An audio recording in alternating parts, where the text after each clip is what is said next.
You ever wonder what makes a great gamer? Great gaming is not only about cheering on our teammates, but also being there to pick us up when we're down. Guardian down! We're a Destiny 2 podcast that focuses on three things: community, news around the gaming industry and Destiny 2, and thought-provoking topics in the game. We're Guardian Down Cast. Your stories, your community, your destiny.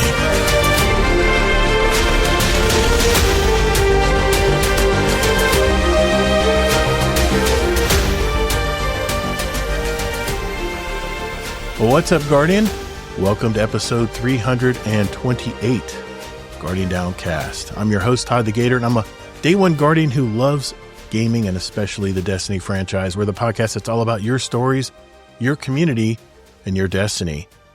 For those of you who may have just discovered our podcast, we're a weekly Destiny and gaming show and have been producing audio episodes for over 5 years now, 6 years now. I got to update my notes. Things have changed a little over the years as our show has grown. And one of the changes we've decided to do is we actually do a live show, typically on Thursday nights, 9 p.m. Eastern time on YouTube, Twitch, and of course our Discord community. That's discord.gg/Guardian Downcast. They're on your screen. If you want to join our community, say hello. We also have a replay, of course, on these channels as well. It's ToddtheGatr, ToddtheGatr. So join us if you would every week. That would be awesome. This week, it is our monthly roundtable episode. For those of you who may be new to the podcast, once a month, we produce a roundtable whereby our members of our community bring a story, a topic, article, whatever, maybe even just a point of view to the roundtable. The topics could be anything relating to our gaming industry, entertainment, social media. I mean, basically anything that pertains to our daily life, it seems. Each of us will introduce our topic. We'll give our opinions and takes on it. Then we go around the horn and let everybody else chime in. And it really usually provides a pretty good topic of conversation. So in this month's roundtable, I have my co-host from the great state of Utah, Mr. Kingsleymac, who has brought his own topic tonight. How you doing, Mike? Great to be here. Yep, it's fall weather, and we're just chit-chatting about the temps, but nothing too notable going on in Utah right now. There's the RNG Gator in here, too. Scum Death, RNG Gator. I got all kinds of old faces here showing up, literally and figuratively. Well, good to see you, Mike. Thanks for stopping in tonight and talking with us. And of course, we have a returning guest roundtabler of the show. He's been a longtime member of our Patreon community, our Destiny community. He does play Destiny, I think a lot of Destiny like I do. And he also shares the same name and shares the same profession. I interviewed him back on episode 260. We were actually celebrating our 5th year of the podcast on July 15th of 2024. So please welcome from the great state of North Carolina. It's again a returning roundtabler, Mr. Z0mb1eP0ps. How's it going, Todd? Good. Thanks for having me. Yeah, man. Thanks for stopping in tonight. Well, before we get into our topics tonight, I'm curious how all you guys have been doing. I especially you, Z0mb1eP0ps. I want to start with you, man. What have you been doing lately, man? I know you just got back from a big hunting trip, right? Yep. Killed a couple deer. Kids killed a couple deer. Nice. Put some meat in the freezer, that kind of thing. Relaxed a little bit out in the woods. You can't beat it. Started watching a new show. It's pretty cool. Called Fargo. Oh, it's new to me, I guess. Yeah, Fargo. That's a good. I was gonna say, I'm usually in the loop on this stuff. Yeah, Fargo is a good show, man. No, new to me, I guess. But yeah, it's pretty entertaining. I think I binge watched the first season already. So nice. Other than that, Destiny wise, been raiding every Wednesday night. Kingsley actually joined us for one last night. Going through Desert Perpetual, and of course Saturday raiding with y'all. Oh yeah, man, we got a great raid team. It's a lot of fun. Yeah. Yep. Yeah. What do you think about that raid, man? I mean, we haven't talked to you about this raid. What do you think about the Desert Perpetual compared to the other raids we've done? I like it. I think they did a really good job on it. I like it better than Salvation's Edge, which I still haven't made it all the way through. But it's up there. It's top 5, definitely. All right. What else you been doing, man? How much Destiny you been playing other than the raids? Are you enjoying the grind? Not much. It's okay, but I mean, I'm not with the raids. They pull you up to the level, so yeah.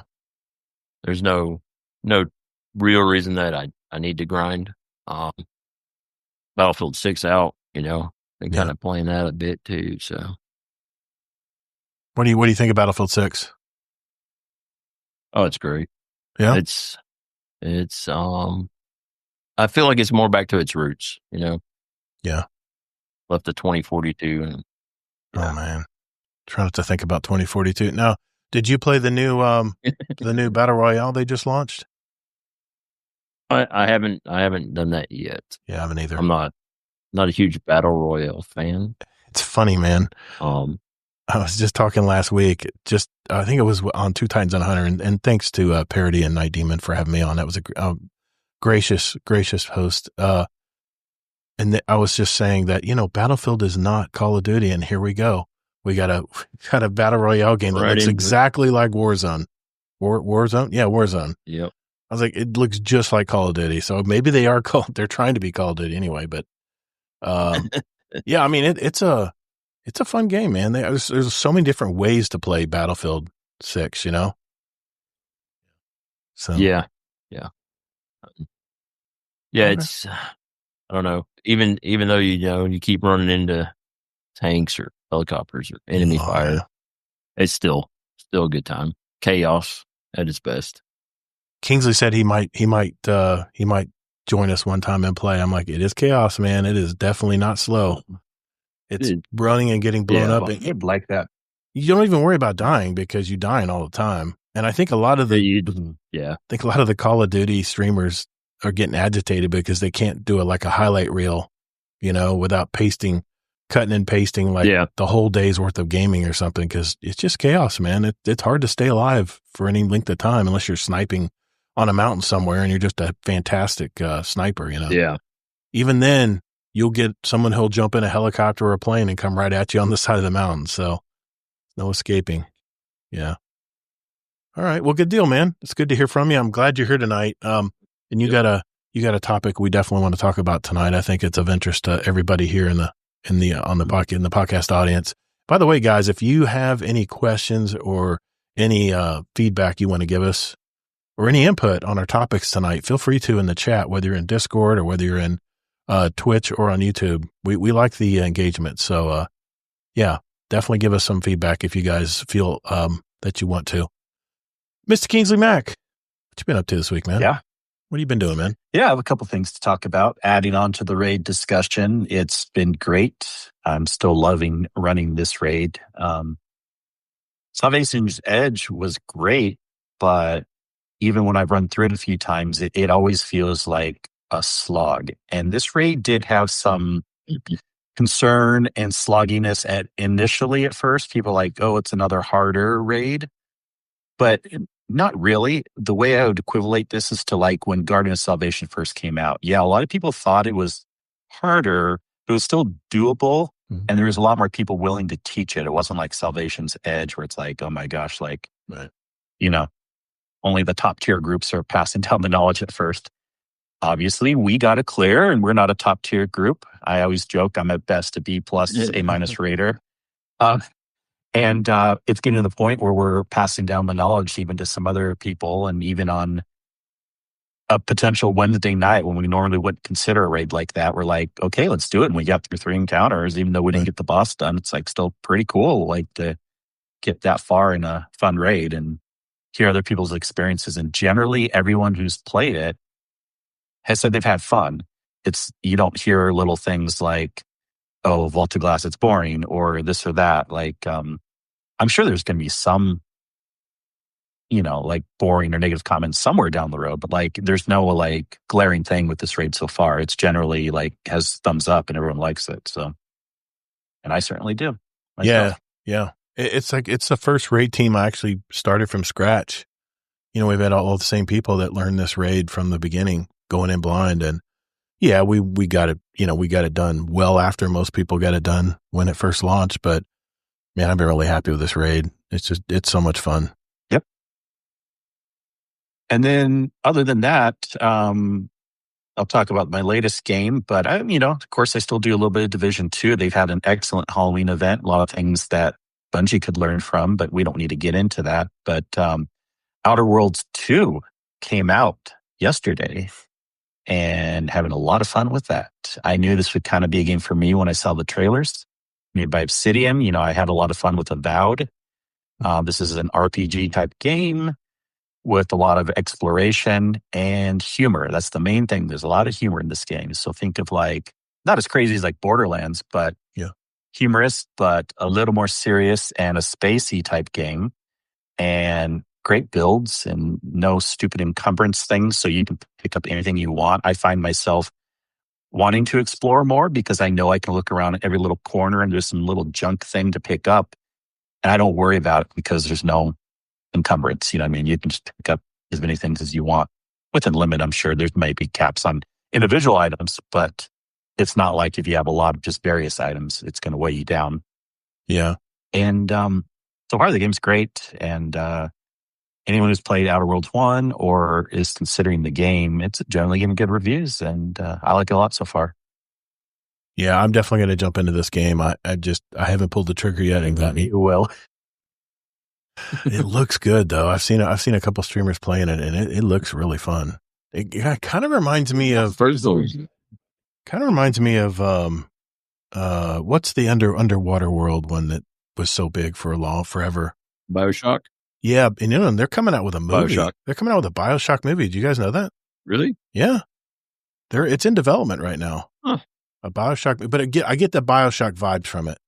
Kind of like nostalgia, new and old, but in a spacey environment. Yeah, kind of like the same type setting. Yeah. I guess but that corporate regardless, I think this game is a little more.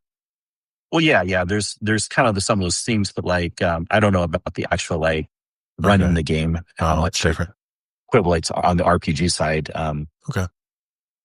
And this is nothing like a Baldur's Gate type game, but it's still a lot more than I thought it would be. And so already at the beginning, you're picking kind of like all your little skill things that you want, and then you can unlock a lot more. But it doesn't feel, this type of game I like even better than Baldur's Gate because it brings in a lot more of the action element. So it's RPG light, of course, but RPG more than some other RPG games. And I don't know, it's kind of a perfect game for me right now. So nice. I'll be enjoying it. And I hear that it can be an 80-hour game, just kind of depending. So Uncle Scumdeath, the best raid was the Vault, Gator. Yeah, I know.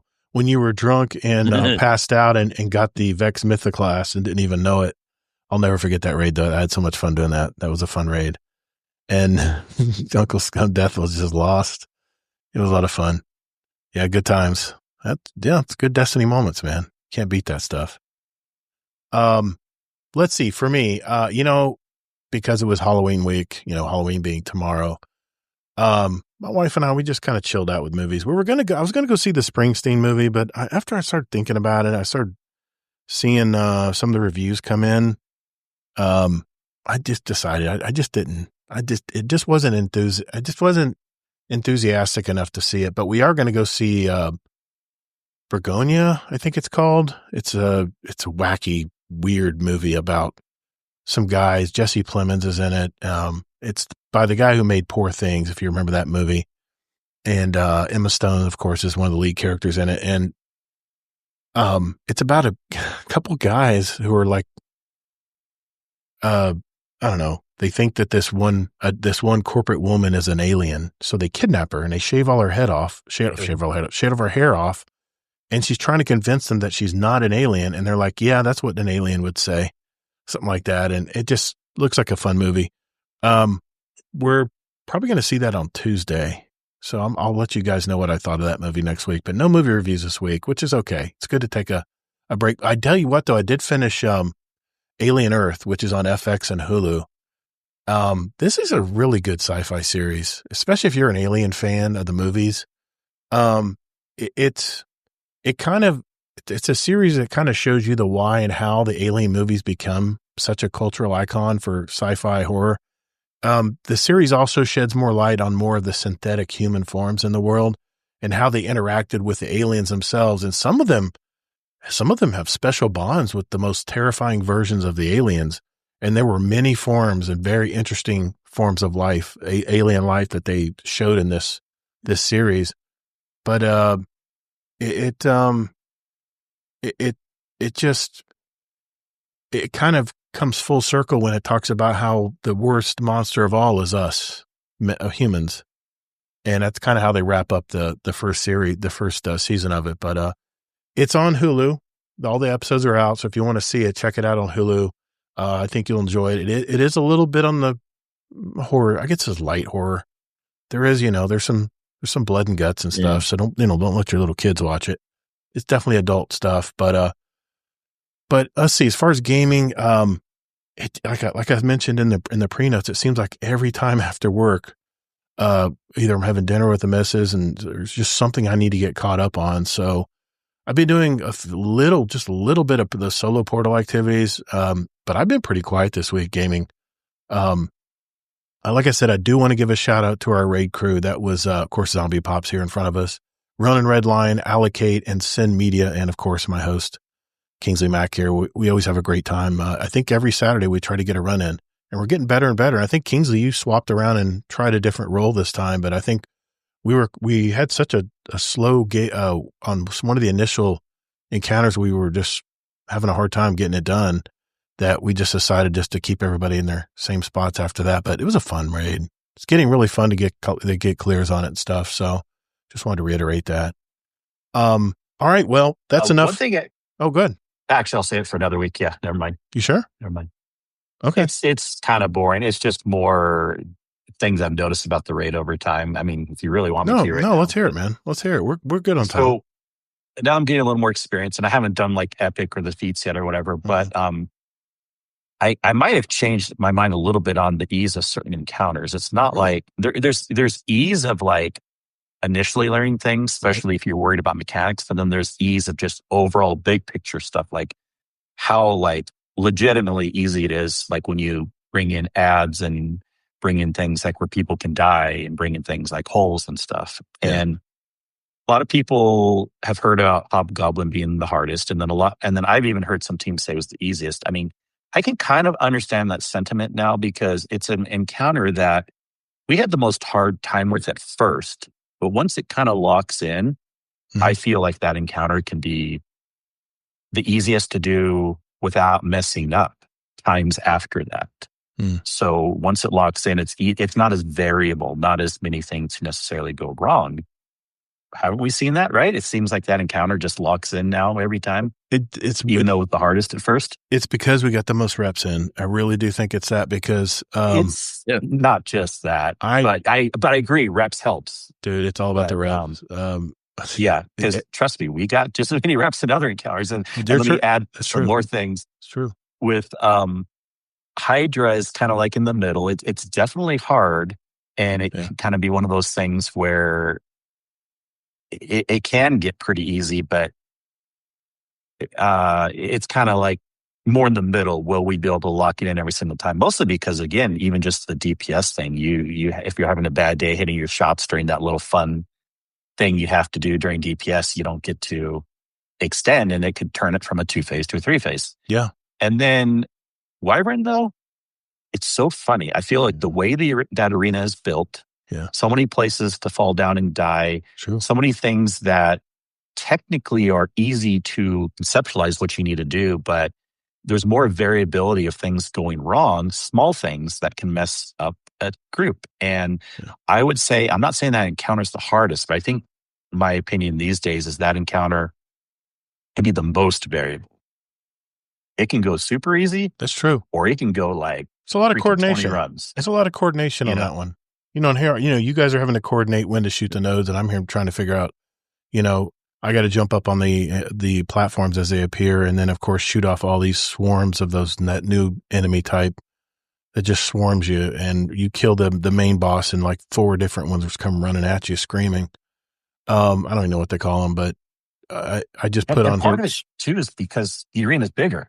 It really does make a difference. Like I remember arenas like in Crown of Sorrow that last encounter, and it's very hard. But once you lock it in, it's so smooth like clockwork. But like when you have a big arena like the Wyvern Arena, people have to run back and forth, and there's all these holes everywhere, and people are getting bumped up and everything. I just feel like there's more that can go wrong in a larger arena versus a smaller arena. Yeah. So. Okay. Yeah, I see that too. Yeah, you found the holes in that one cave. It's a cave for me. Your side, it's more like a space station room or something. Yeah, the grates. And stuff. There's some grates where there's some holes and stuff. But But anyways, it's an interesting. It is raid for sure. I'm looking forward to. I'm hopeful that before Renegades comes, we can lock in and try to do at least one epic raid run and see what's different on that boss at the end. We'll see. So it goes. It's not just what's different on the boss. It's like the raid is 10 times harder. Everything leading up to it. Yeah, I need to get more reps. I need to be comfortable with what my job is and how efficiently and quickly I can do it. Been there Wednesday. Yeah, that's gonna be what it's gonna decide. So, all right, that's enough about us. Let's get into our first topic. We'll do that when we return. Hey, thanks for listening to Guardian Downcast. There are several ways you can contact us. First, you can find us on X at Guardian Downcast. Or you can find us on our Instagram at Guardian Downcast and see what pics and reels ToddtheGatr and his podcast guests want to share with you guys. We have a brand new website too. Just visit guardiandowncast.com, where you can find all of our contact info, leave us a voicemail, give our show a rating or review, search for any past episodes, or even give back to our community. Also, don't forget to sign up for future updates to the show, where we'll also have random drawings throughout the year, and you may win a gift card or even some GDC merch. And finally, you can send us an email at guardiandowncast@gmail.com. Our community thrives on interaction, so get involved and check us out. And later, Guardian.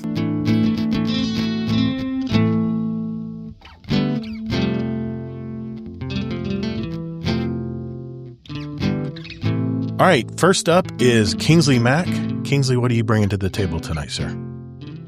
Yeah. I have an interesting kind of blended topic here that I'm generally saying, is it worth investing in MMOs these days? Now, another way I'd like to have this title is, how should companies that own other companies invest? And all this will make sense when I add more to the conversation. Sure. But first, I'm going to start off with an article that came out a couple days ago. And Amazon announced major layoffs with their gaming studio. Well, in other parts too. But 30,000. Along with that, they decided to ditch development in their MMOs. Quote, while we're proud of our successes in first-party AAA game development and publishing, we've made the difficult decision to halt a significant amount of our first-party AAA game development work, specifically around MMOs, within Amazon Game Studios, including making significant role reductions in our studios in Irvine and San Diego, as well as our central publishing team. So we've heard of games like New World. Mm-hmm. These games will still, like New World will still be live through 2026 on the servers, but no new developments happening. They're not going to be making any other MMO games. They've kind of tried it. It's not working for them. I mean, we've had these discussions on and off kind of for a while now. Like, are live service games the golden egg? Are companies jumping into it too much? Should they be focusing more on single player AAA games? Well, regardless of what we all think, Amazon at least decided for now that they will be stopping development on that. So then I was thinking, okay, that alone, somewhat interesting, but I kind of wanted to bring it into another interesting thing, that this is a perfect way to dovetail into some other thoughts that I've had and the situation with Sony and Bungie. I know Bungie is not necessarily equivalent exactly to an MMO type game, but it's very close in this situation to what we're Because I know some of the MMO purists would be like, no, it's light and everything. Doesn't matter, but it's a live service game. Anyone who's listened to the podcast for a while kind of knows that I often mention I think Sony should help Bungie out and get some more studios, because Bungie obviously can't do it good enough right now. They've cut so much staff. They've told us they have to give us less content, expect less content, this and that. So why not have Bungie help? I mean, to me, it makes sense. Sony's not just a publisher for them. They bought and own the company, and they've done this with other studios. They've given them resources and stuff. So it is possible. So I never thought it was a weird idea that maybe Sony could or should help them out. Now, whether they want to, of course, that's the question, but it's not out of the ordinary. In fact, the fact that they own them now, and they've even said that they're taking over more and more control. Mm-hmm. So if they are taking over more and more control and they own them, they're not just a publisher, then if Bungie does do really bad and goes out of business, in a way, Sony also has no one to blame but themselves, because if they're just sitting back going like, la, la, la, we don't care. Right. But then at the same time, they own them and they're telling them what to do. They can't have it both ways, You got to have to if it's like if your kid's doing bad and if you have money, don't you want to help them out? Don't you want to give them a little bit of money? Yeah. Anyways, regardless, it's funny because not a lot of people, but some people are like, why would Sony, why should blah, blah, blah, blah, blah. Well, I thought it seems obvious that Sony should probably bring some more studios and help Bungie out. But Tassie just wrote an article that kind of goes with my thoughts. So there's another article I can bring to the roundtable. This came out yesterday, I think, as of we're recording on Thursday. It might have come out on Monday. I don't remember exactly. Best Tassie article I've read yet. Yeah, so I really it says, and I agree with this very first line. It starts off, Sony bought Bungie for $3.6 billion with entirely unreasonable expectations. Yes, I said that a million times before too. But the plan, it seems, was the assumption that Destiny 2 was given in terms of printing money indefinitely, that whatever Bungie made next, namely Marathon, was sure to be a breakout hit, or Bungie could mentor half a dozen big Sony single-player studios in terms of how to make and run a successful live service game. That's kind of like an acqui-hire type situation. Well, this hasn't really played out as expected. It's known, when Bungie ended the Light and Darkness saga with Final Shape, and they sapped resources from the game to result in less content. And of course, fewer players when you have less content. Also, in regards to Marathon's current or future quality, that's still totally up in the air. We don't know what's going to happen there. So we can't really rely on Marathon being a golden egg. We hope it'll still do good, but we don't know for sure. And then even on the acqui-hire idea, I mean, supposedly Bungie had consulted with other Sony studios like Naughty Dog and given them opinions on like what to do or what actually not to do with multiplayer stuff also. And so a project was canceled, and maybe Sony wasn't happy about that. Here's another thing though. It's like, also I feel like Sony can't afford to let Bungie fail, because that would be a huge black mark on Sony. And they set themselves in this situation, so they need to eat their own dog food now. Since they bought Bungie, sorry, you got to help them out. Here's the thing. Concord did so bad. Do they really want another Marathon? And if Destiny does bad down the road, I don't think Sony wants that. Now, they will be fine monetarily, but it's not a good image for them if that happens. Yeah. So don't just think of the money. And again, if they have money, they can help out if they want. I promise you that. Yeah. So there's more to this article. If there's other points, you guys, I just kind of want to give that quick synopsis at first. Maybe I can bring more in. But MMOs, thoughts on should companies still be... No, I'm not saying should Bungie stop developing, but should other companies stop trying to do, new MMOs? But since we already have Sony and Bungie situation, should they push hard into that, or should they let it die off also? Todd, do you want to go first? Go ahead, man. No, go ahead. Okay. I will say this. In today's gaming environment, Sony would be so dropping the ball if they decided to let Destiny wither on the vine. Because think about, okay, you just mentioned Outer Worlds 2, right? And was Outer Worlds 2, is that a live service game like Bungie's? No, it's just an RPG. It's a one and done. Yeah. One and done. Okay. So basically that game will come out. They'll sell the game. And you could replay it, but not new stuff coming out month to month. Yeah. But once you play the story, it's done. Well, kind of. RPGs, they have different variations each time. Yeah. Sorry to keep interjecting. No, it's like better than a normal, but that's fine. Not adding new stuff. I'm just trying to understand it. I mean, I've seen a little bit on Outer Worlds 2. I don't know everything about it, but it is so difficult today for a game to get established within the gaming community. I mean, we already know the stats. We know that there's less gamers in the pool right now than ever before. I mean, the problem we had with COVID, everyone was forced to be, to stay at home. And of course, video game sales rose because everyone's looking in front of a screen the whole day. They can't go outside. They can't go to work. It was an unnatural situation. So all these, capital was cheap. So all these studios overhired. They hired way too many people. And everything you see with the layoffs in the gaming industry in 2023 actually, and later is just a correction where they overhired and now they don't need those. They don't have the budgets. The capital's not cheap anymore. I mean, there's inflation involved now and interest rates are higher, even though the Fed's lowered it. Interest rates are still high generally for capital debt, for corporate debt. But the thing is now I think what Sony's done, I think they overcorrected. I think they took too much away from the Destiny franchise. And I know they're really counting on Marathon doing well. And I hope it does well, man. I really do.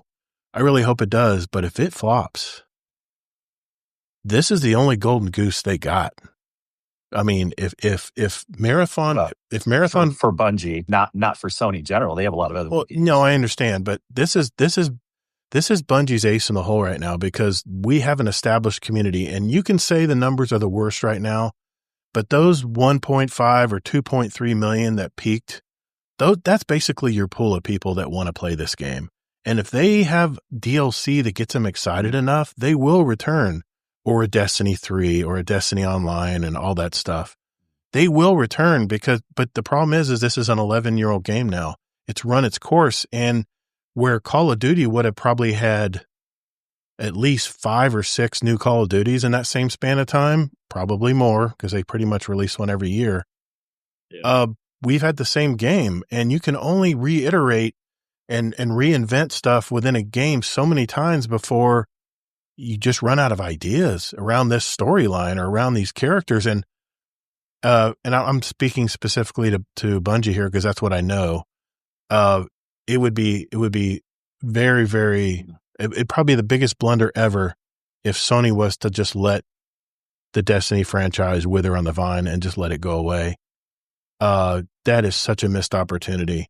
And when I read the Tassie article, I was like cheering it on because this is something not many people have been talking about. We've mentioned it briefly, but we're not a big time podcast. I mean, we're probably right there in the middle somewhere podcast wise, and we don't have the voice that a lot of these big streamers do. We hear all the time. So, maybe that didn't get through the what we talked about didn't get through the grapevine or whatever.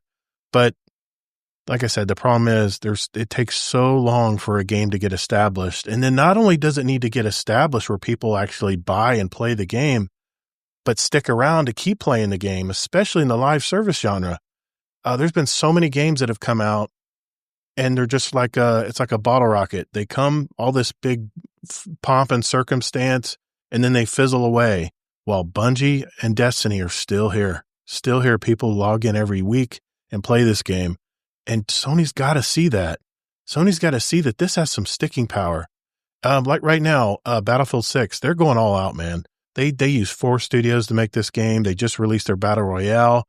They got a season 1 coming out soon. I mean, they're really pushing. Think about the millions, hundreds of millions of dollars they spent on this game just to try to get it into the mainstream where we play this game every day, like a live service game. Think of all the capital intensive investment they've had to put into this one game to get people to come back and play the Battlefield franchise when they just about lost everybody when 2042 came out. So I feel like Bungie's in the same position as 2042 was. Battlefield series has been out longer than Destiny, and they were trying, I mentioned last week, they tried something new. It didn't work out. So they need to pivot. They need to pivot here. They need to decide what's the next 5 years of Destiny going to look like. And they need to do that like yesterday. They need to crank out the whiteboards. They need to start storylining this. They need to start deciding how far we're going to advance. And they might have that done already. I don't know. We don't know what goes on in the background. But my main point here that I was trying to get across, like, I'll give you a local example. The restaurant business is so hard to get into. If you're a local restaurant, I've seen so many restaurants that are in prime real estate locations spend tons of money to get their name out there, to get established, to just get people to come in and try their food. But because people go to their usual spots that they feel comfortable and the service is good, they know they're going to get a good meal, they know what they're going to get, they have the consistency, they know what they're getting. It's just going to be a lot harder for these new companies to insert themselves into people's routines. And that's exactly what Bungie is. That's exactly where Destiny is right now. And most of these local restaurants, they're gone once their capital dries up, which is usually 6 months, they're gone. And you get the same empty building, like all the time. There's one building, it just keeps getting new restaurants and they never make it. So Destiny game is right here in the same spot. Sony needs to take a solid look and meet up with now basically new management, because most of the old management has gotten their golden parachutes and have floated away. They need to work with what management they have in place right now and talk with them and have some extensive meetings with them and say, listen, we need to get a plan here in place, because like I said, if Marathon doesn't make it, they need this as a backup, minimally as a backup, to keep the Bungie studios funded. Anyway, I've talked enough. Todd, what do you got? You want to add anything to that? I kind of rambled. That was a circle ramble. Sorry, man. Well, I mean, for the basic question, MMOs, are they worth investing in? I think so. I don't think they're going anywhere. I think they're like battle royales now. Kids are playing them. Everybody's kind of into it or whatever. As far as Destiny, investing into Destiny, I don't know if this has crossed anybody else's mind, but maybe Sony invested in Destiny just for the IP. They're waiting for it to dry up and finish. Start putting out, like media. This might be a pipe dream or whatever, but, putting out like animes or live action shows, movies, possibly books, whatever. So, in that aspect, they're still investing in it. They're just kind of waiting for it to reach that point where they can capitalize on the multimedia aspect of it. That's what I think, Does that mean like they think they don't care what the games do? They're more interested in the TV and the movies, if I'm understanding what you're saying correctly? Mm-hmm. Yeah. They're just waiting for the game to run its course, do its thing, let Bungie do what they want to with it, and then Sony come in and do the multimedia aspect of it. Interesting. Yeah, I think they care a little bit. There's one thing that I wish I could say about a game that I tried that I had NDA, that anyone who's played the game at the very beginning sees something, and I just don't know if I fully agree based on what I saw there. But I don't know if you're getting what I'm saying. Well, we can't say anything about it. Kings and I both are talking about the same game. We have NDAs on, so we can't talk about it. I might be a member. Yeah, of no, NDAs. Well, of course we don't. Yeah, they may be doing that, but I'm not convinced yet. I think they're just trying to figure out, and I hope they bring TV shows and movies also, that's for sure. Yeah. But boy, if they are giving up on the game thing, it was kind of weird. This one thing that I saw recently, But anyways, sorry, that's about as clear as I can be. I thought it was a great article. Yeah. Go ahead, Todd. Yeah. Sorry, if you had more, I just asked you a question. You probably I had one more point I wanted to add, but I want to let Todd finish. No, Zombie first. No, go ahead. I was just agreeing. Great article. The only point I was going to make is Sony's laid off some very talented, but more importantly, experienced developers from Bungie that have parachuted and found other places to call home. That's a brain drain. We've lost that talent now, and I probably won't ever come back. The problem is it is really, really tough to replace talent. And more importantly, it's really tough to replace experience in any field. And the people who originally, or probably, some of the artists, you talk about some of the conductors and creators of music in this game, not to mention senior developers that were there that got laid off, senior parts of the staff. And, it's debatable what the management was thinking. Was the management just hanging out, just waiting for their checks, and then bailing, not really caring what happens? Is Tyson Green going to be the next mover for this game? Is he going to be the one that takes the reins and runs with us? We don't know. We haven't really had I think what we need, seriously, and it wasn't in this week's TOB, we need a damn roadmap, man. Someone needs to lay it out where we can have some hope of what's coming forward in the Destiny game for the next year, set 8 months or something. Yeah, we need that. It's so funny though, like everyone hangs their hats on that. We've had roadmaps year after year and it gets people excited for a while, but unless it actually changes anything, you know what I mean? I want more than a roadmap. I want to actually see things get better. Yeah, and I know it's a content thing with you, Kingsley. I realize that. For me, they need some kind of repeatable, something that people will join in and play every week at least. And for me, that cries multiplayer. I think Crucible, they lost a big opportunity with Crucible. They could have done so much with that. Enough Destiny talk. Anyway, so but no, I'm just saying. My point was Roundtable. But my point was all the talent they've laid off. I know it always comes back to Bungie. All the talent they've laid off in the past, they're working for Bungie's competition now. So, Sony, please invest back into the Destiny franchise. We're just here, just salivating, wanting something, want some kind of hope for the future of this game. So far, we haven't seen it. Well, yeah. And how I want to end this is, again, like I didn't want, roundtable episodes I hate. I was going to steer back to Destiny. But this is more than about Destiny. This is about Bungie. And I know we don't see the marathon game yet. Yeah. But the reason why this is about Bungie, and I'll finish off with this last paragraph, is yes, Sony kind of silly bought Bungie for $3.6 billion and have demanded unreasonable things from them and hacked away at their ability to build anything. This is not excusing leadership laziness or a large number of mistakes that the devs themselves have made, Bungie themselves has made. But Sony's role in all of this has been almost nothing but negative so far. And Tassi says, I have to wonder what might happen if they threw more resources at Bungie rather than taking them away constantly. No. So that's just how I wanted to end that. And okay. Whether it's Marathon, Destiny, or movies or TVs come out in the future, hopefully we see some movement stacked.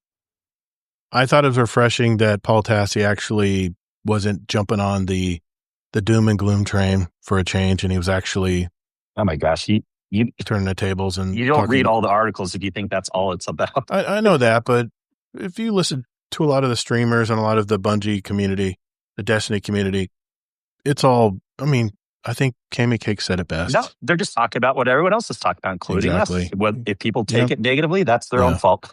And I hate going down that. I really want to start talking about nice, cool things that are coming in Destiny. I really do, man. I'm really ready for it. Yeah, once they come, we always talk about them, of course. I hope so.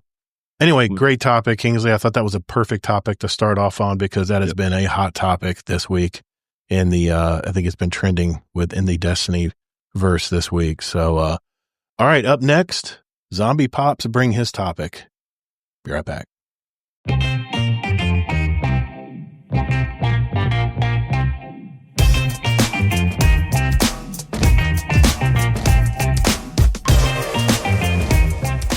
Hey Guardians, I'm currently freezing my butt off because Gator has the thermostat too low, but you're listening to Guardians Downcast. You're listening to what? You heard me. No, it's Guardian Downcast. Do I have to be jealous I again? know. I'm over this. Cut.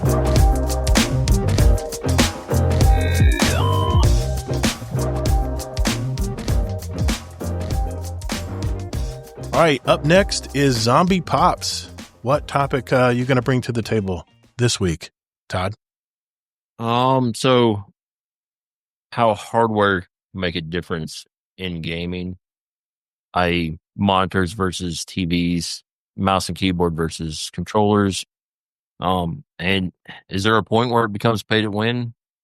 Like whoever spends the most money on the best gaming rig is always going to win. So monitors, in my personal experience, are way snappier, more. They have faster refresh rates and stuff, so you get instant visual feedback from what's going on. Right. They do typically run smaller. You're typically sitting up against them. TVs, it's more of a living room kind of, sitting on the couch, lounging, more of an entertainment, I guess, less competitive feel to those.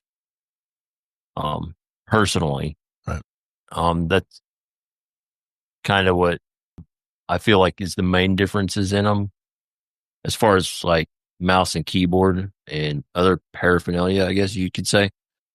I know there's people who use mouse and keyboard that are absolute killers with it, whereas us older people tend to stick with controllers for consoles and stuff. Obviously, you can't use mouse and keyboard at least on Xbox. I don't know about PlayStations.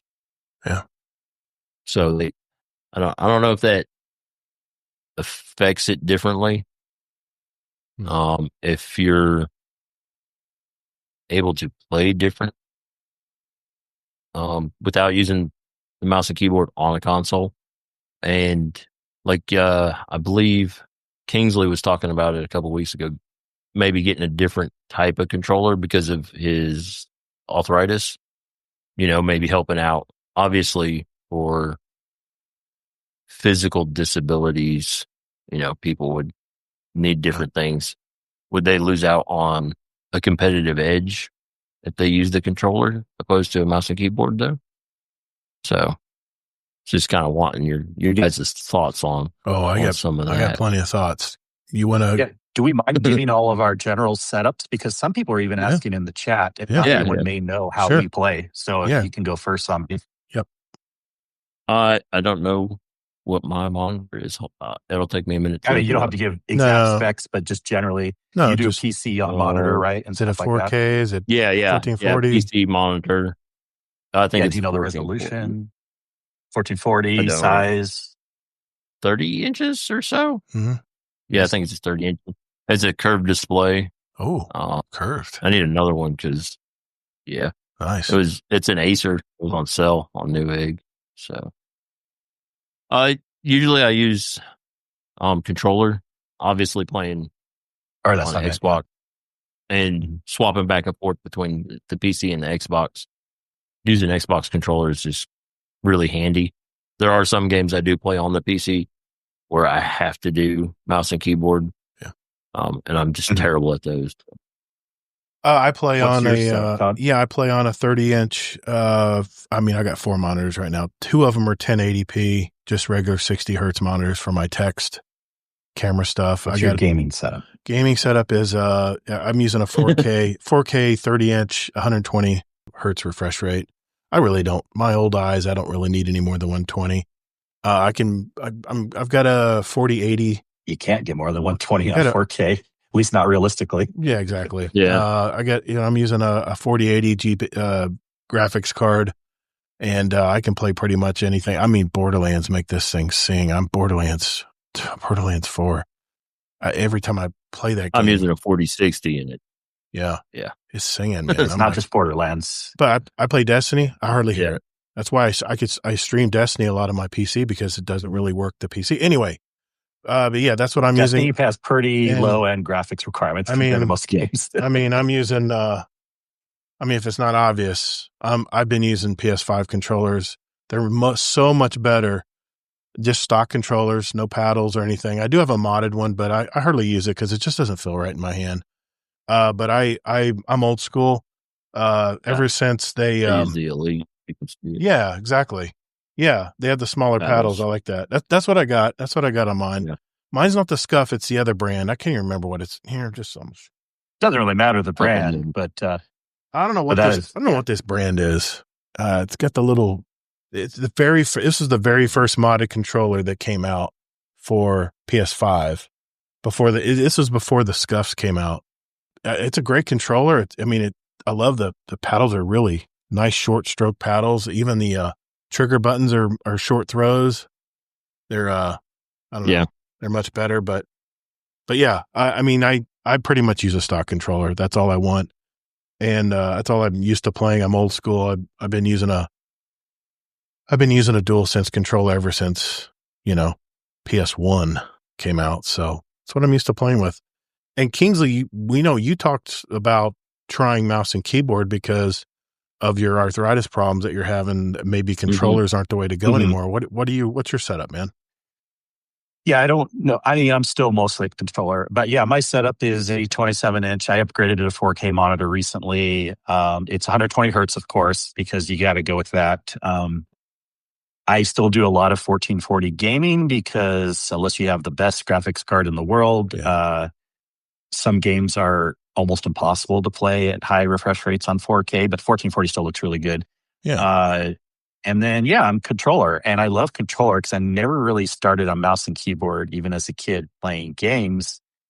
Before PC games even were really that much other than text-based, even Nintendo had controllers, the original NES and everything. So I have been considering a little more mouse and keyboard or a modded controller. Luckily, a thumb issue that I had seems to be getting a little bit better, where it may not be arthritis in the thumb yet. I definitely have arthritis in my pointer fingers.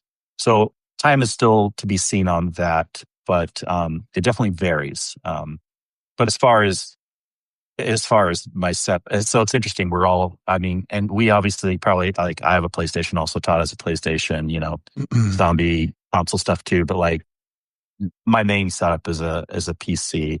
So we do have, I know we'll get to answering questions for Zombie. Does it feel like an advantage? But we do have the setup that would be the advantage. So I don't know if you would want to answer that first, Todd, or want me to. Whatever you want to say. I could just go. You go ahead. You go ahead. I got a story I want to share on that. But yeah, go ahead, man. Yeah, I think it's a great article because it's important for people to know. There's kind of two questions here I see as far as one, is it pay to win, like you said? Or the other question is it even worth why a monitor is better just personally than a TV? And I'm a huge proponent of playing on PC. There's nothing wrong with console gaming. Sometimes when I talk to people, they're like, but I got a 70-inch screen TV. I'm like, yeah, but you're still sitting 30 feet away from it. It doesn't matter how big your TV is. What matters more is how close you are to a TV or a monitor. Now, monitors are better, but even if you have a 30-inch TV on a desk and you're sitting and playing, you're still going to perform better, in my opinion, because your eyes can notice things better when you're that close. I noticed a huge improvement of me playing games when I switched from just PS5 on a couch or whatever to a TV to sitting on my desk with a monitor. And even when I play my PS5 now, it also is hooked right here on my desk to a monitor. Just because, yes, it's not like a lazy boy where I can kick back and put my feet up, but I can. If you're a real gamer and if you have the ability to get a PC, you'll notice the difference when you switch to a PC and a monitor. Yeah.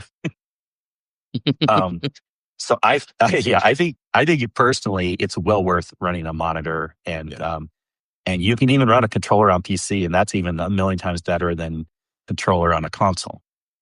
Now, it's an interesting term. I get into technicalities. I wouldn't really call it pay to win, because most people think of pay to win like a game is getting you to buy something to have an advantage. So this is more just a personal decision. Yes, it is true that people can perform better. What I say is the skill ceiling is higher if you play on a monitor or a PC, and if you play on mouse and keyboard.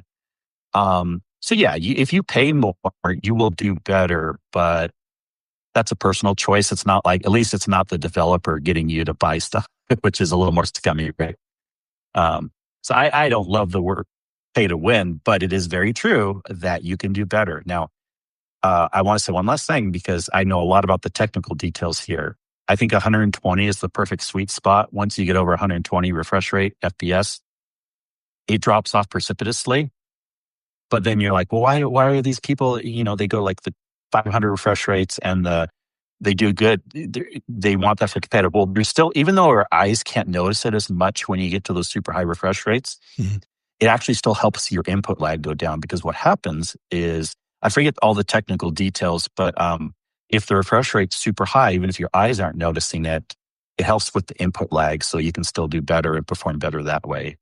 So it is an interesting thing. If we're just talking about exploration, visual games, things like that, 120 is that sweet spot. But if you really want to be competitive, you go mouse and keyboard, you go like a 200 or higher refresh rate monitor. You do all these things because you want to have that competitive advantage. And everyone knows people are going into that knowing, like, at least I hope people know, like, if you're going to be doing these crazy first person shooter games, it's kind of known that you can pay for an advantage. You're not paying through the game maker, but you're paying through overall bigger things. Yeah. I love monitor and PC. I would never go back. Yeah. It's funny. My buddy Warcry, he still plays on a gigantic TV in his living room. And the problem with the TV, it's fun. It's relaxing. It's very relaxing, and it's what's funny is a lot more. I found this fact out today. A lot more people are watching YouTube on TVs now, including myself. If I'm scouring YouTube in the morning, and I'll have it on while I'm making breakfast. I have a pass through kitchen into my living room where I can see through the big screen. I got like a 72 or something, so I can actually watch YouTube videos while I'm making breakfast. It's really nice. But I had a buddy of mine back in the Battlefield days. I go back all the way to Battlefield 3, and he just kept owning people. And his name was Rambo the Man. I mean, makes sense, right? And he's always running around with an MP4, just mowing people down. I'm like, dude, how are you? Give me your setup, man. What are you using? He goes, well, I play on a monitor. I'm like, what do you mean you're playing on a computer monitor? See, back then it was all about you had the tube monitors back. Okay, it goes back a ways until the flat screen monitors were more popular. You had these big, bulky tube monitors like TVs, and they were deep and heavy, and the RGB monitors, of the old days.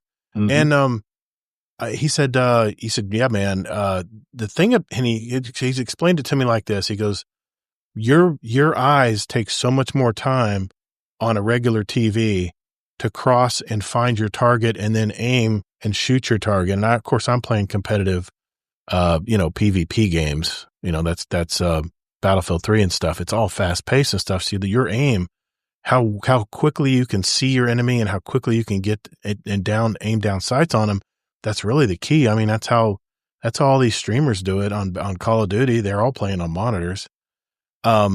Now, whether you're playing on a controller or mouse and keyboard, there's pluses and minuses to both of that, and I'll explain in a minute. But the main thing is a monitor condenses everything into such an easier to see image, and if you have good peripheral vision, you can see everything on a monitor much easier than you could if it was all splayed out on a TV. A TV will spread it. It's like if you ever hit that you ever hit that option to stretch the screen on whenever you're doing any kind of graphics or something? That's what a TV does. It stretches the image out. And because it stretches the image out, your eyes have to follow more and your eyes are working harder. And the bigger the TV, for me at least, it's too much going on. It's too much for me to follow. I mean, my head would literally be just doing this. But if I'm playing on a nice 30-inch monitor like I am right now, and I usually want to sit about 3 feet away from it, 2 to 3 feet. If I'm into trials, and I'm more like 2 feet away, like this. That's why they call you leaning in playing, getting really sweaty. Walking in. But ever since, my KD was about, in Battlefield, I think it was at like 167 or something. Once I got a monitor, it immediately almost shot up to like 185 just from using a monitor. So in that respect, I think it is pay to win. If for instance, people who are still playing on PS4s that only had a 80 FOV or 8064 or whatever it was stock on those versus my PS5 where I basically had a 105 frame of view FOV, it was so much easier to see everything quicker. And that's what a monitor does. It puts everything, condenses it on one image where I don't know what it is, but you can see so much faster. And obviously the refresh rates on TV. Refresh rate. Yeah, and the refresh rates on TVs are typically 60 hertz. And that's where a monitor, you can go to 120, 165. You can really go crazy on refresh rates, but I don't think anything past 120 is not going to be worth it for me. But now controller, mouse and keyboard, that's just why Kingsley's thinking about learning mouse and keyboard. I think the skill ceiling on mouse and keyboard is much higher than a controller.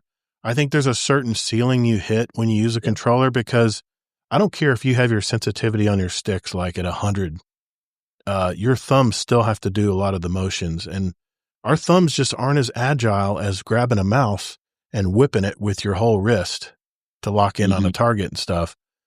I don't play on mouse and keyboard. I've never been a mouse and keyboard player. I was not one of the early adopters of PC games back in the day. I stuck to consoles for the longest time. And if I tried to learn mouse and keyboard these days, it would just be a train wreck. And I'm sure I could get good at it. But I have tendonitis in my shoulder and stuff. And I could just see myself leaning over and working my shoulder, being too tight in this area and stuff. And I'm like, you know what? I'm comfortable using a controller. And yes, you can buy controllers that have paddles that, will help like your issues, Kingsley, where maybe you don't want to use the triggers and maybe you want to use something underneath where you can use a different part of your fingers or something that's not as repetitive, or maybe using a different motion. But for me, I've just honed in on using just a stock PS5 controller. I don't rely on any paddles or anything. And if I have a bunch of extra paddles, they just feel like they're in the way. I tend to grip my controller very tight too. It's the reason why I love the new PS5 DualSense, because it's a little bit bigger than the PS4 and it feels more natural in my hand. It's about the size of an Xbox controller now. So as far as pay to play on that, so not in the way, people. Look at it's just two small things. This is the official PlayStation. I'm just saying, I have the small paddles on my Hex Gaming one too, but it's just something about it. Every time I'm squeezing, Sony one. If I'm squeezing my controller to shoot or something, I end up hitting the paddles accidentally. It's just something I have to learn, I guess. But for me, man, I'm telling you, stock PS5 controllers, no paddles, nothing. I have no problem with this. Other than I tend to wear out the R3s from sprinting, but that's why I have 3 of them. Get them on sale. You just buy them. You have 3, or you could just do your R3 in the back right there. You could do that. Small that yes, I know you can do that as well. It's just something else I have to learn, and I'm just old school. I'm an old dog, and I just don't want to learn new tricks. I just want to play my game, and that's probably the main reason why I don't try a lot of new games, because I'm used to the certain controller settings. Oh, we know it's all good. Anyway, I won't go down that hill. I won't go down that road, but yeah. So I mean, that was a story I wanted to share, because it's the kind of thing where I was having the hardest time as I was getting older, and this was in my 30s, of course. Now I'm not in my 30s anymore. And it was having a hard time keeping track of targets and first-person shooter games. And with a monitor, I'm telling you, I think you'll raise your KD 0.2 just on your KD alone. Being able to size up targets and aim down the sights faster, and being able to center in on your targets better. I think it is pay to win. Versus people who just play on TVs. But Warcry swears by his 70-inch TV, plays Crucible on it every week. But what are you going to do? So that's all the input I had on it. Anything else you guys want to add? I love the topic comments? because it's techie, it's Yeah. gaming, it's everything that I love to talk about. So I Exactly. was super happy to hear Zombie bring this one up. Yeah. Anything else? Any final parting words there, Zombie, on your topic? No, not really. Okay, fair I enough. used to use a 70-inch TV too. I used to also. I mean, playing Rock If Band you're on sitting it. 10 feet away, sure, but Playing Rock Band on it is fantastic. But once the Rock Band games began to lag with the new refresh rates on TVs, I couldn't play it anymore. The things weren't lining up. I tried to Even Rock Band? No, I swear I tried to calibrate it so many times and I just could not get it to match up. So that's why Rock Band games went away from me. But man, what a fun game. What a fun game. And now I do it on my headset. I do it on my Oculus now. Beat Saber, baby. Beat Saber on my Oculus. That's the way to play the new Rock Band. So it's a lot of fun. All I have to do is just slash stuff. It's so much fun. Yeah. All right. Well, thanks, Todd. I appreciate it, Zombie. And before we get into my topic tonight, we do need to go over this week in Destiny.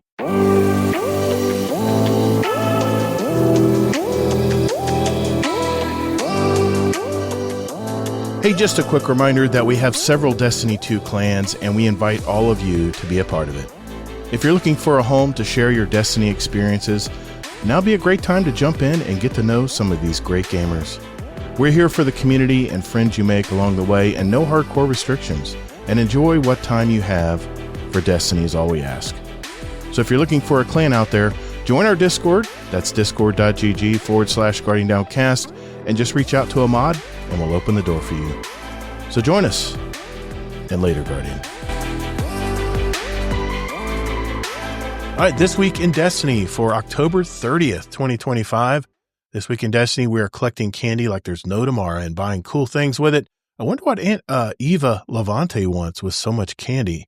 Anyway, let's jump into today's topics. And we're not going to talk about much of this because it talks about week 2 of Festival of the Lost, the Festival of the Lost Fashion Week. They have a bunch of pictures of different submissions for Fashion Week and or Festival of the Lost Creation 2025. And this is an audio podcast, so we're not going to worry about that part. But I will say this, on Tuesday, they did fix 2 of the soft locking issues that were affecting the Haunted Altars of Sorrow. Check out update 9.1.5.3 for more information on that. And last week, we did announce that they're extending Festival of Lost for 1 more week. So as of this recording, we have 2 more weeks? 1 more week. November 11th or something like that. Depends on what you count for the episode when it comes out is about 1 more week. Yeah, you'll get 1 more week if this comes out on a Monday on an audio podcast. So yeah, 1 more week we'll have. So you'll have another week left to collect your candy. And I've just been collecting candy, and I run altars a little bit, but I've been collecting candy and just turning in those engrams, man. You get some tier 5 stuff all day long in there if you're at the light level I'm at. Anyway, there's plenty of time if you're looking to get that Ghost Rider title or guild it 1 more time. Focus on getting your daily and weekly challenges complete. Get as much candy as you can and expend it all when you visit Eva Levante in the tower. Don't miss the opportunity to focus some exotics with your preferred stat split.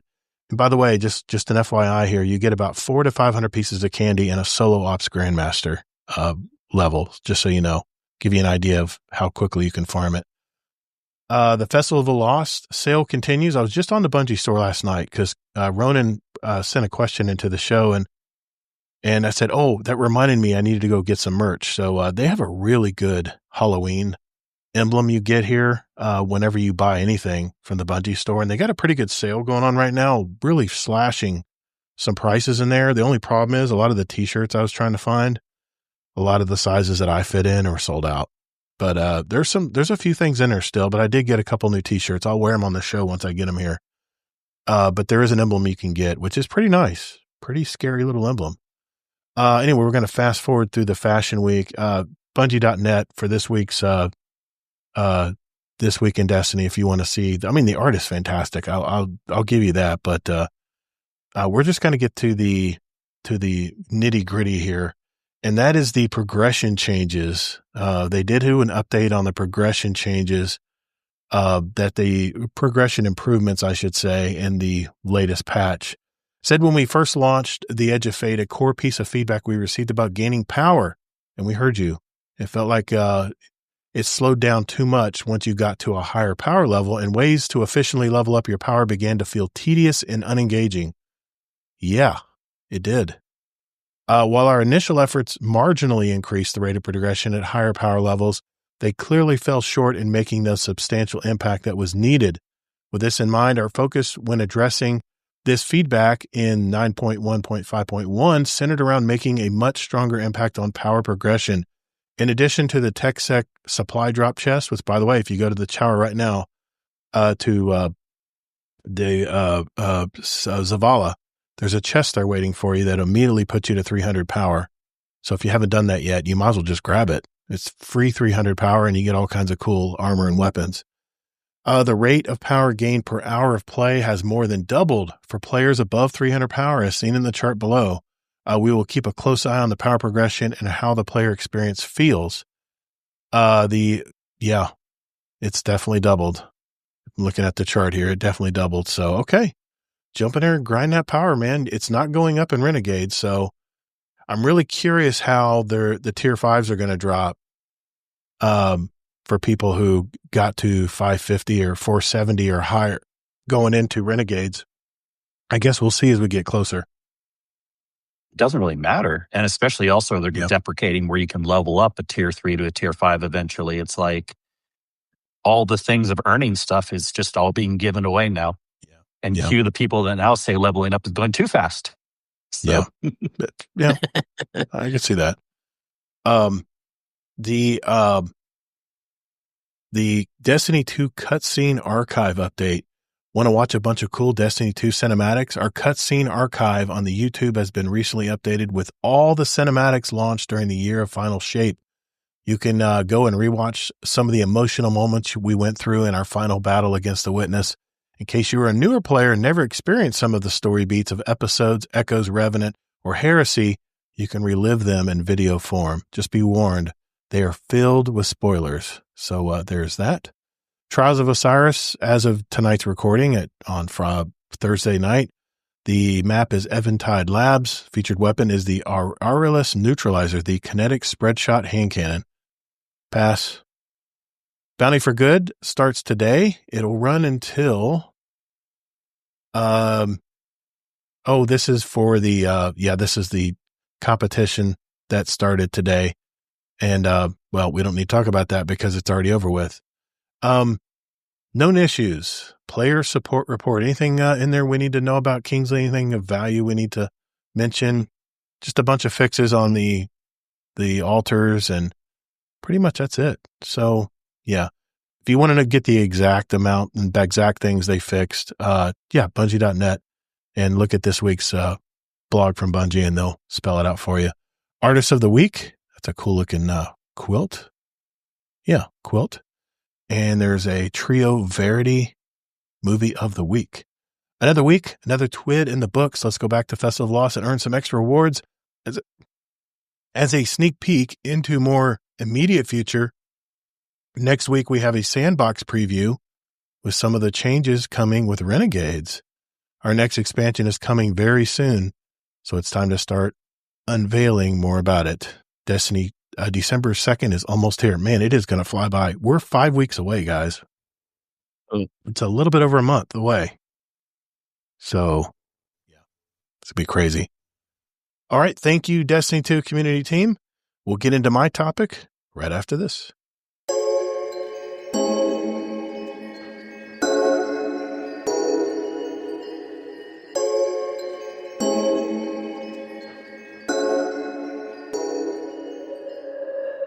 Hey, this is Heyoka, and when I'm not squishing Thrall, I'm listening to Guardian Downcast.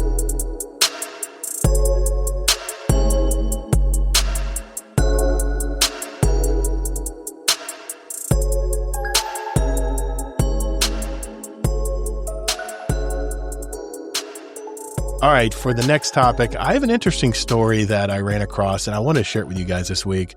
You know, I've mentioned in previous Roundtable episodes that I believe that AI will streamline game development, especially in the roles of coding, repetitive tasks, and other things that can free up more time for the actual human developer to do more creative work. Well, apparently one company has already been doing that.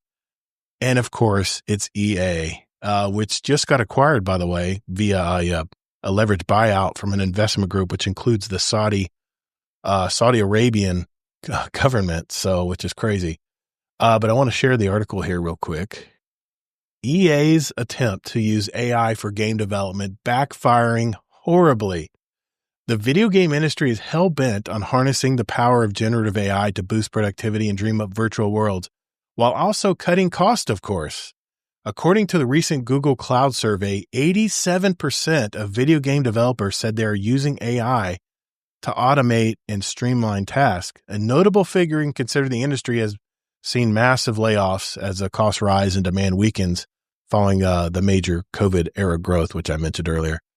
However, as staffers at major video game developer Electronic Arts, which is behind some of the biggest franchises in the industry, from The Sims to Battlefield, they told Business Insider their employers' attempts to shoehorn AI into everyday tasks are seriously backfiring. Some staffers told the outlet that AI tools they're encouraged to use produce flawed code, among other hallucinations that need to be addressed. In other words, the tech may be creating more work, not less, which doesn't bode well for an industry that's already infamous for its crunch culture and high turnover rate. Other staff are even more apprehensive, saying they're being forced to dig their own graves by training AI programs to do their work. One former senior quality assurance design employee told Business Insider that he suspects the company laid him off this spring because AI was able to at least partially do his job of summarizing feedback from playtesters. Workers are getting increasingly fed up with being roped into their boss's all-in approach to AI, culminating in employees openly mocking them on Slack. One meme seen by Business Insider poked fun at CEOs for wanting AI right now, despite not knowing even what to do with it. The trend also highlights the rift between the extremely high usage of AI among CEOs compared to the much lower rates among employees. According to a recent survey by HR company Dayforce, a whopping 87% of executives said they use AI daily, compared with just 27% of the workers. It's a problem when the dogs won't eat the dog food. That's a great saying. TD Cowen analyst Doug Kreutz told Business Insider, workers at Electronic Arts are being put through multiple AI training courses and are encouraged to view the tech as a thought partner. According to internal documents seen by Business Insider, they're even being advised on how to use chatbots to learn how to deal with underperforming direct reports. AI is, in its different forms, has always been central to this creative journey. We all remember playing against AI, and it has evolved into today's innovations in generative AI. That's what the Andrew Wilson, the CEO of AI of EA, said last year. He also says this remarkable technology is not merely a buzzword for us, he added. It's the very core of our business. That doesn't scare the hell out of you. I don't know what will. The very core of our business is based on AI. That is scary. But despite its outwardly positive approach to the tech, the firm appears to be aware of the risk of overinvesting in it as well. Electronic Arts admitted that the use of AI might present social and ethical issues that, if not managed appropriately, may result in legal and reputational harm, cause consumers to lose confidence in our business and brands, and negatively impact our financial and operating results. In other words, they're not going to make as much money. In other words, while video game companies continue to double down, players may be less enthusiastic about the prospect of playing AI-first games, as evidenced by badly received product demos, such as a leaked footage of an AI prototype of the protagonist in the game Horizon Zero Dawn, which was mocked for being out of touch and creepy. And it's not only players who are fed up. Many of the video game developers are also resisting AI. That's especially true for jobs that are by design intended to foster a more human connection between the game and the player. Where work is highly personalized, identity-laden, or creative, employees want a human in the loop. MIT Sloan School of Management, Jackson Liu told BI. So I had to talk about this tonight because I know I've mentioned it in past shows that I really believe that AI is going to streamline. I think Rich even mentioned it in the chat that the big AAA studios won't be, because of AI, I think a lot of smaller studios basically are going to be able to do great things that the AAA studios usually had to have a lot of manpower to do. So as we just heard, AI isn't quite ready for the task, but my question is, will it ever be? I think that the allure of generative AI has hypnotized some CEOs into thinking that they can just plug in generative AI and it will run their companies entirely while eliminating all their costs, all their human capital in the form of massive layoffs. Where I think that these CEOs will falter is when they snap out of this AI romance and realize that it not only will create more problems, but there won't be anyone around to help fix them. When I stated this in my prediction that generative AI will streamline game development, I didn't mean by replacing that talented human intuition and creativity, but merely by relegating the busy work of daily life that humans normally clog up half their day with and use AI programs or software instead. Microsoft is going through this as well. And currently Amazon has laid off 30,000 of its corporate workforce that runs AWS. You know, that internet provider that runs half of the world's internet services. It's scary that that's being run. A lot of it's going to be run by AI. I mean, I just released a 50 years experience required episode surrounding the topic. And if you haven't yet, I encourage you to check out that episode. I'll put the link in the show notes if you're interested in listening to it. But what these giant corporations might not understand is that we will still always need humans side by side with generative AI. AI cannot artificially generate human intuition or reasoning, and of course, creative problem solving. And also remember that your company is in service to humans. And if you're not connecting with your customers, what good is your product or service going to be? I don't know. But I think AI, like I did with ATMs, you remember, well, you may not remember, but they were everywhere before the new millennia. And many were fearful that they were going to replace bank tellers. You know, but what actually happened is that it made operations so much cheaper at these branches. The banks were able to build more branches that could reach even more people. And the once human bank tellers could now be used to serve more customer face-to-face problems and maybe even sell things like loans. Some things ATMs could never do. And yes, I do realize with the advent of banking apps that physical branches are not needed as much, but you get my point. Businesses that use human interaction will always be the leaders in their industry. But that's just my opinion. What do you guys think of all this stuff? What Are do you you guys saying think? you regret your I'm not regretting it. regret No, your prediction? no. I know. Let me clarify. AI is going to do the menial task, like repetitive coding, or repetitive task that I mean, I use AI to help even edit the podcast. I used to be able to have to adjust levels and get the background noise out and stuff. Now I just plug the file into an AI program. I pay a monthly fee for it, thanks to our Patreons community. But I pay a monthly fee for this, and it literally spits out a file that's pristine. Sound levels are all even. Everybody's voice sounds good.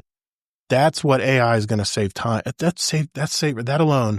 That program alone saved me 3 hours a week in editing.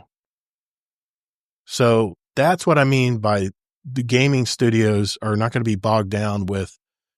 I mean, everybody knows how the office works. You spend half your day doing filing or menial stuff that you have to do while doing your overall role, your overall job at that corporation. That's where AI is going to really streamline things and make your day go by faster, where you'll have more free time in your work hours to actually do the job that you were hired to do and not just push paper. That's what I mean by AI is going to improve game development down the road. That's my opinion. I'm curious to see where you guys come out with this. Obviously, I think it's a much more complicated conversation. I have a lot of experience with this too, with working with a lot of customers, and I want to hear this. I took some notes here. Yeah, and I don't know, man. I think even for the example you gave of the menial tasks, I don't even know if AI is going to be doing great on that. So really, I'm going to have more of the prediction that it's going to mostly fizzle off. I think it's mostly going to be just certain people using it for very specific, like some design. I mean, like graphical design, some coding, but not. See, game development isn't menial stuff. There's a lot of variability there. So I don't think it's going to be great in game development. And then, of course, writing, like a lot of people use it for like rewriting stuff, like make your document sound better and stuff. Sure. Here's what's happening when you talk about the, I definitely think there's going to be a bubble, and we're already starting to hit that a little bit. But it's more complex than you even mentioned, because here's what I know. The Microsoft layoffs actually can't be attributed directly to AI. That's the excuse they want to use. Right. But they were going to cut jobs no matter what. And sure, that may give them more money to build into AI, but they aren't cutting the jobs yet because of AI. When I did some more research on that, you're going to hear this from a lot of companies, because they want to throw an excuse on something. And it's not that AI is not doing well. I think two things can be true at the same time that are separate things. Yeah, AI is not going to do as good as they think it does. And they're going to cut jobs and use AI as an excuse. You know what I mean? So execs would love to have an excuse to lay it on something. Yeah, but what's that mean, man? Yeah. What's that mean when they lay off all this talented people and the AI fails miserably? They going to hire them back? Well, we have more of a recession. They hire them back eventually. Who knows? But okay. All right. It's just greedy companies, but we'll see what happens. But which you're correct. When you were talking about the execs using it more than the regular employees, I know that very, very well, doing IT stuff for a lot of companies. It's a little more complex, the reason why. I mean, a lot of it is because AI is expensive, man. And I don't even know how much these companies are saving. They've been wasting so much money on AI.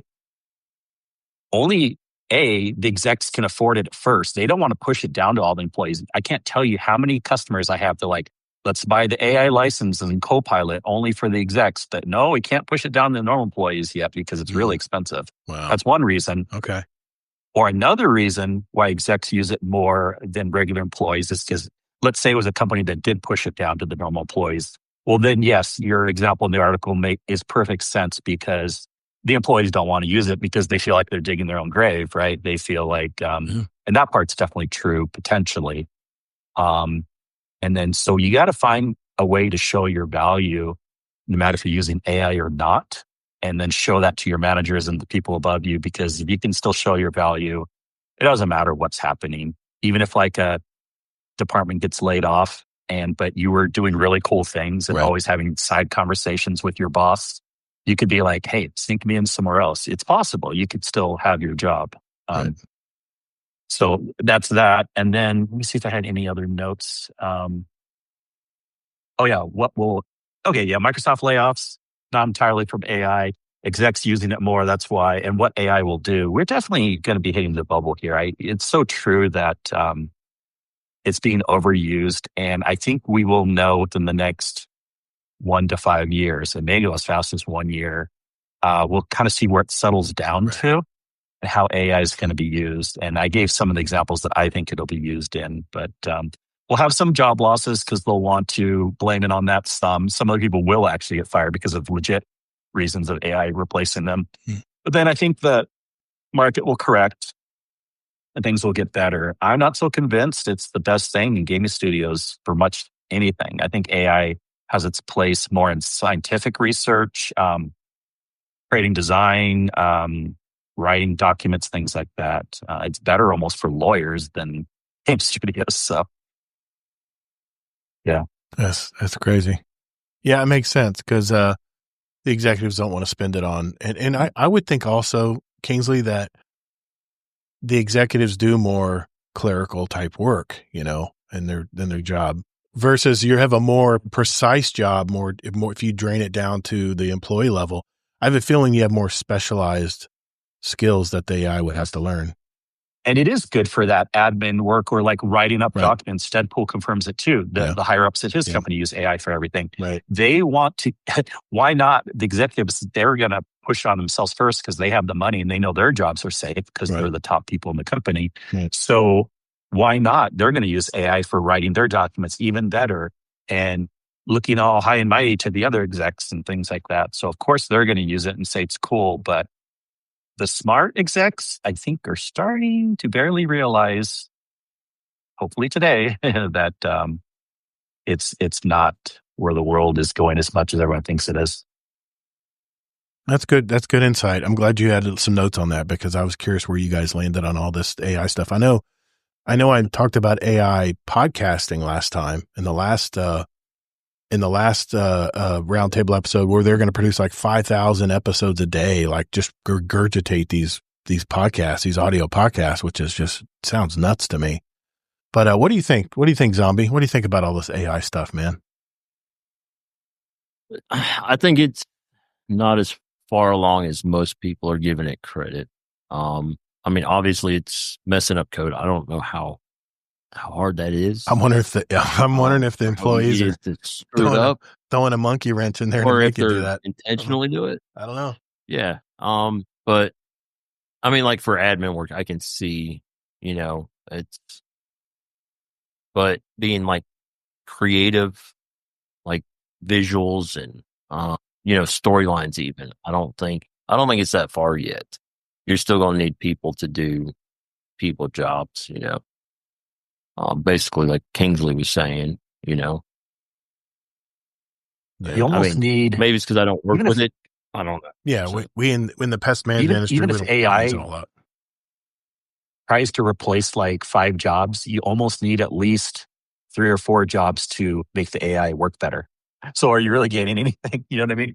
Well, it's did you see the new driverless semis that Elon Musk just put out? Yeah. I think they still need a human in there to take over in case things don't go good. Don't go right. I think they still need a human to sit next to it. It's like the Teslas. I mean, you still need to be in there. You still need to be sober legally for all that. Yeah. I just don't think it's as advanced as other people are worried about. I got a question for you guys. This is something it's been bothering me, and I'm really worried. It really worries me about the future of our financial markets. We are so heavily invested in AI, and I know there's an AI race right now between us and China and whoever else is trying to compete in the AI market. Let's face it, it's the United States and China. And it's like the space race. We're like sparing no expense to make sure we are the first to come out with this new artificial intelligence, or artificial, is it intelligence? I'm trying to think of the word. It's different than not AI. Okay, that's another pet peeve of mine.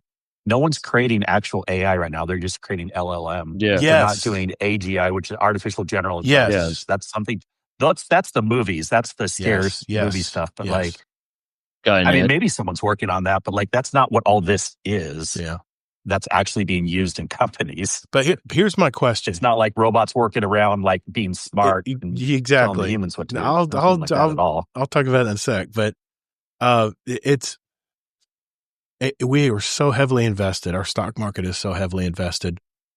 In fact, NVIDIA is investing in these AI companies, but what they're doing really is they're just swapping the money around. These AI companies, NVIDIA is saying, well, if you buy so many of these GPUs from us to run your AI plants, then we'll in turn invest that money that you're spending on, it's like artificial. It's like an artificial or ghost income. It's propping everything up to look like we're doing really well. In the economy is thriving with AI, artificially inflating it. Exactly. But here's my thing. I'm really worried that the AI bubble is going to pop, just like the internet bubble popped. Remember that everybody was trying to get in the internet businesses. It was the .com boom, And I mean, but here's the thing. I don't think AI is ever going to leave us. I don't think it's going to go the way of the dodo. I think it'll be something that we use. It'll be it's like the internet, right? The internet, the .com boom, even though it failed miserably at a certain point and the bubble finally popped, we still have internet. It's still our way of, it's revolutionized the way we do things around the world. I mean, we've shrunk the continent. We've shrunk the world because of the internet. I mean, when I can talk to buddies of mine face to face, basically across the pond in the UK, that's something we couldn't think about even doing even in the early 90s. So I think artificial intelligence will always be there for us, but right now it's just a text predictor, and I think that's where it's, you know, or it's imitating our voices with the LLM models and stuff. But I think Google searches. Yeah. Oh, yeah. There's no Google search. It immediately goes to AI. In fact, I don't even go to Google. When I go to Google now, I just go to Copilot. Or Copilot's Microsoft's version. Called Gemini for Google. Gemini. I just go to AI mode because they're going to it's going to generate your answer through AI anyway.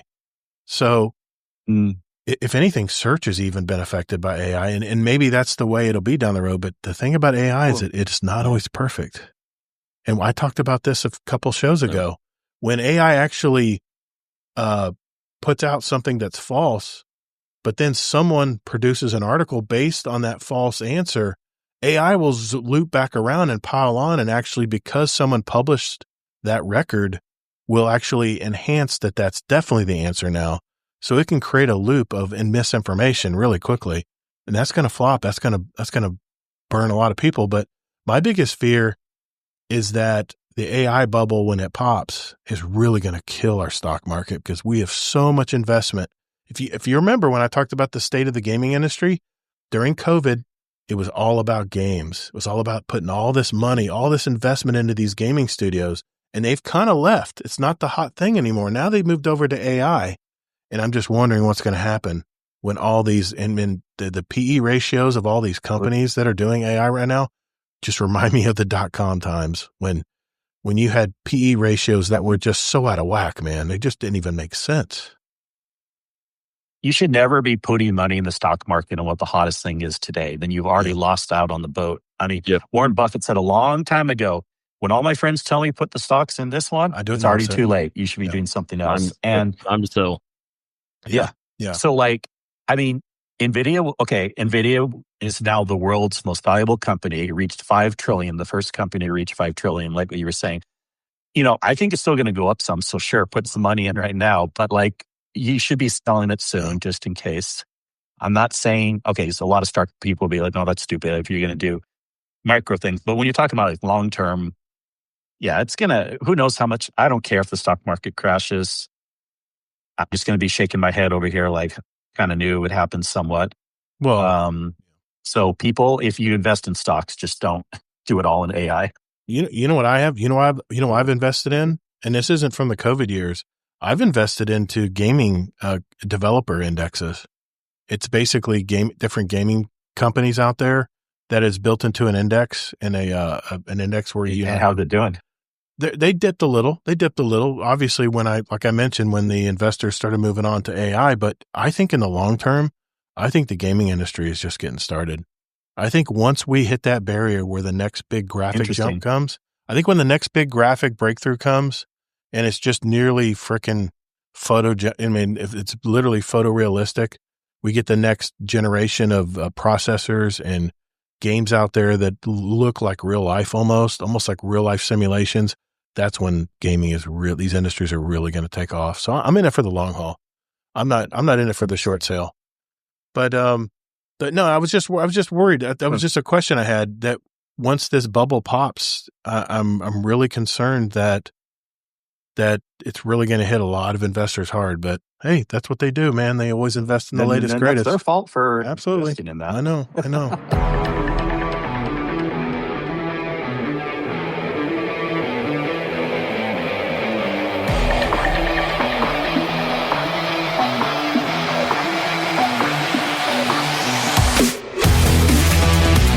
Hello, Scumdeath here, your favorite uncle, and you are listening to the most heavy metal Destiny podcast on Earth, Guardian Downcast.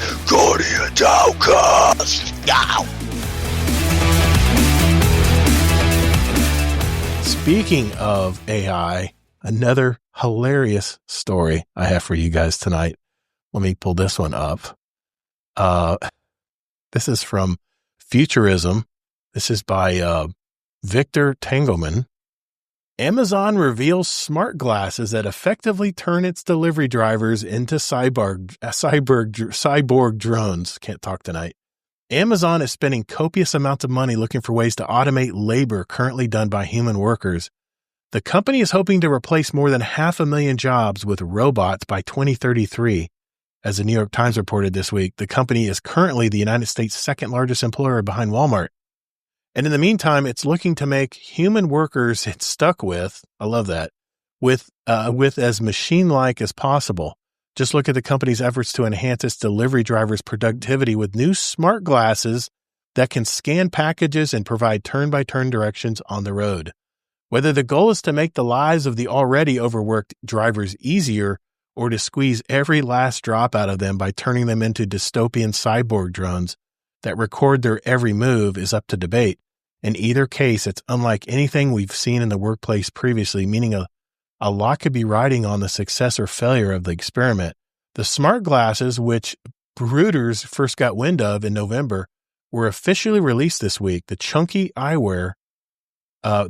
wearables are meant to help delivery associates, they call them DAs, identify hazards, seamlessly navigate to customers' doorsteps, and improve customer deliveries, according to the official announcement. Amazon claims it developed the glasses with the input from hundreds of DA drivers who work for delivery service partners.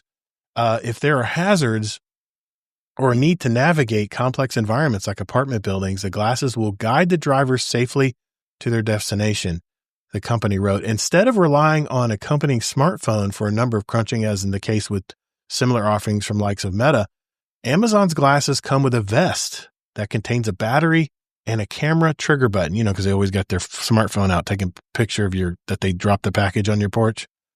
The advent, besides allowing drivers to detect hazards or mistakenly drop packages, the glasses could reignite a heated debate surrounding the tech's glaring privacy implications.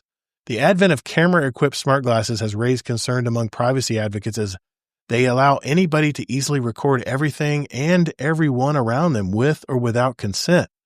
As The Verge points out, Amazon made no mention of this ethical implication of its new smart delivery glasses. To the contrary, the company's continuing doubling down on robotics suggests that the wearables are only a stepping stone until deliveries can be done entirely by robots. Earlier this year, the information reported that the company is developing AI software to allow its robots to operate as package delivery workers, potentially foregoing the need for clunky eyewear altogether. So I was just curious what you guys thought about this, because it kind of made me laugh a little bit.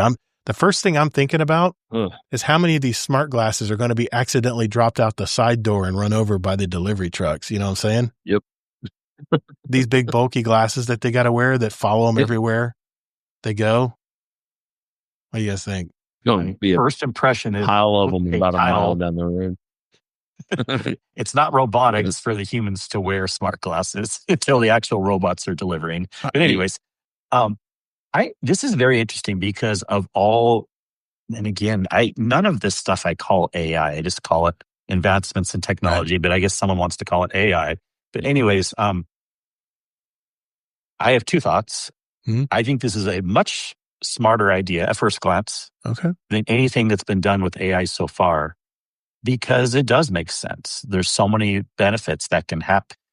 You don't have to pull out your phone. I mean, if you agree to work for Amazon, and as long as they're not like literally being mean to their employees, they probably are at times, but whatever. That discussion's different. But agree to work for Amazon, you have to, you have to take a picture. Why not have it be through your glasses instead? Right. More efficient. It can help you with certain hazards, yada, yada, yada.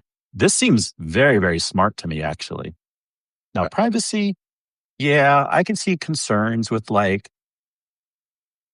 they open the door and there's someone who's half naked. Normally it would just be the human seeing that, but now it's recorded through the glasses. So that's going to get posted on YouTube. Yeah, or OnlyFans. Yeah, well, I mean, so that is a concern. Mm-hmm. But at first glance, I like this idea. I think it's actually kind of smart. Okay. I don't know. What do you guys think? What do you think, Todd? From a company standpoint, it makes a lot of sense. I can understand it. I don't think much of the delivery drivers around here, you're lucky if they deliver to the right house. So I don't have much faith in their abilities to do anything outside of their job anyway. So I don't know.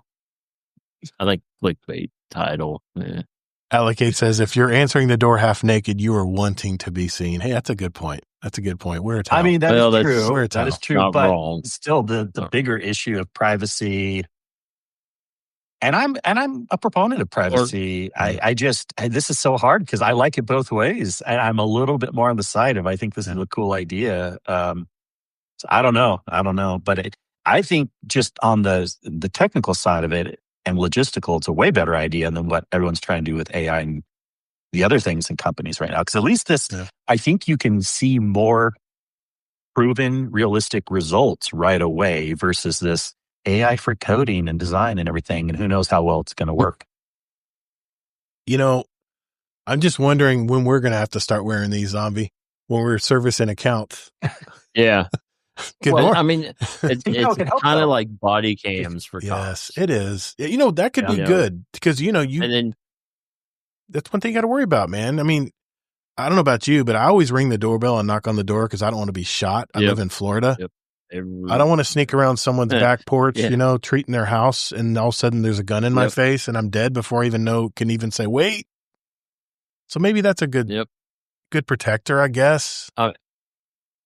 Even if I have a key to the place or a code for the place, I always knock. Shout it out too. Even any closed doors inside the building, always knock on them. Yeah, because I've opened too many doors with me sleeping in there that had no idea I was in there. Yeah. Or they're washing dishes, listening to whatever. And this could protect you because it could prove that you did that. Yeah, in case. Yeah. It's funny you should say that. A funny story here. I had a customer I used to take care of, and the guy was a little out there. I don't know what was going on in his brain, but you know what I'm saying. He was a little out there, and he invited me. Crazy customers. He invited me in his house one day. I never been so scared for my life in all my life. He invited me in his house, and he was just talking really about weird stuff.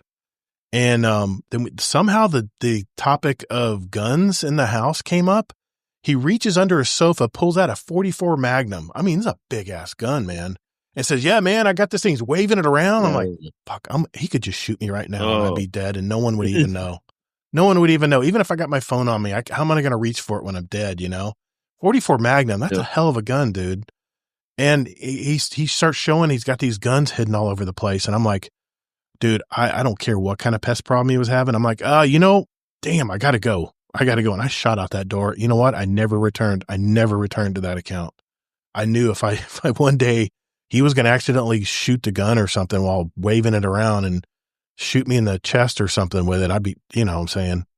But, it's either that or he wanted to show you his special package. But. Even even if I had glasses to on, be your buddy or those glasses to be put down the disposal, it wouldn't matter. But you know what? Here's the thing. I have a separate YouTube channel. I do related on my business, and I carry a GoPro on a little hand thing, and I got a mic and all that stuff hooked up to it, and I talk about lawns and stuff. But I always make sure when I'm recording anything, I don't get tag numbers of my clients. I don't get any addresses. I don't get any street signs where people can go back and reverse engineer where I am or where my clients are. Anything and I always tell my clients, I get permission. I always tell them, do you mind if I record this problem with your palm right here? Because I think this could help a lot of people on my YouTube channel. And I said, I will make sure that nothing identifying is I'll make sure there's nothing identifying on the footage. And they're always fine with it. But that is something you got to worry about, man, because people's addresses, you could see something, paperwork looking in their door or something that has some compromising information on it. That is something they got to think about. But here's the thing. I'm all for innovation, but the George Jetson days, I still think we're 100 years away from this. I mean, if you've seen if you've seen the clips of the supposed robots that they tried to create in the old movies, when they made fun of the the space movies back in the early days when they made movies. It's laughable that we already are. It's laughable that we're actually in that time and place right now. I can imagine the maintenance cost and breakdowns from the robotic delivery drivers, let alone this robotic warehouse that Amazon. I think it's a pipe dream that he's trying to, there again, plug in autonomous robots and AI that's going to run the whole business for him. And all they have to do is just keep pressing the money button. The guy's a billionaire already. How much is enough? How much is enough money? I know we're getting off on the political road here, but I mean, come on, man. You're the second largest employer in the United States, and you're wanting to replace people. It's all about people.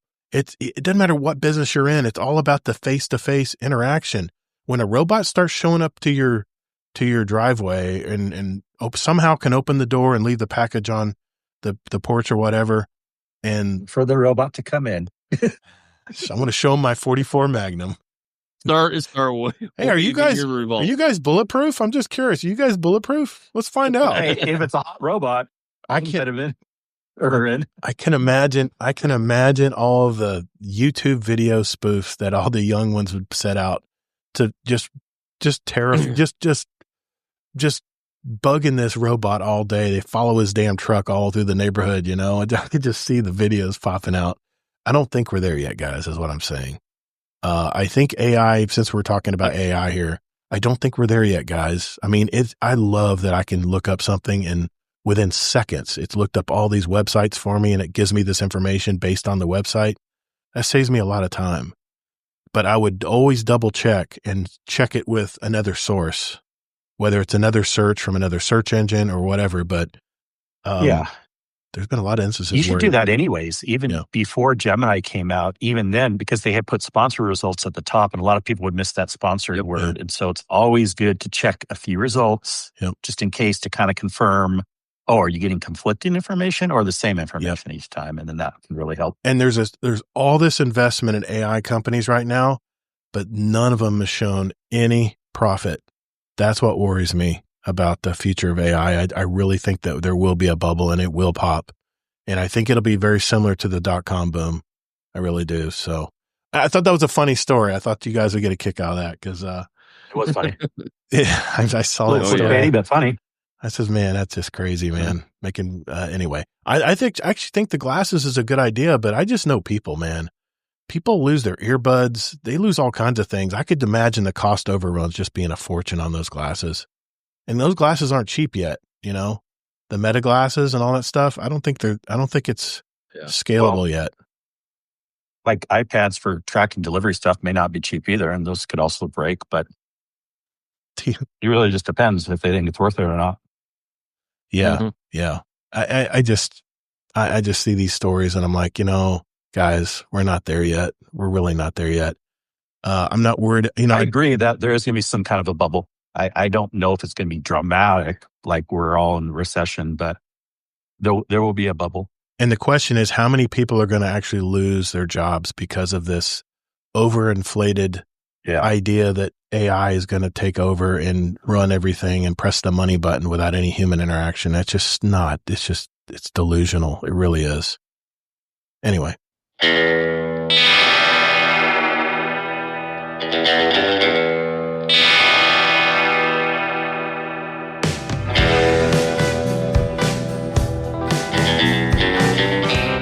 Hey, Maximo here, one of the other Todds.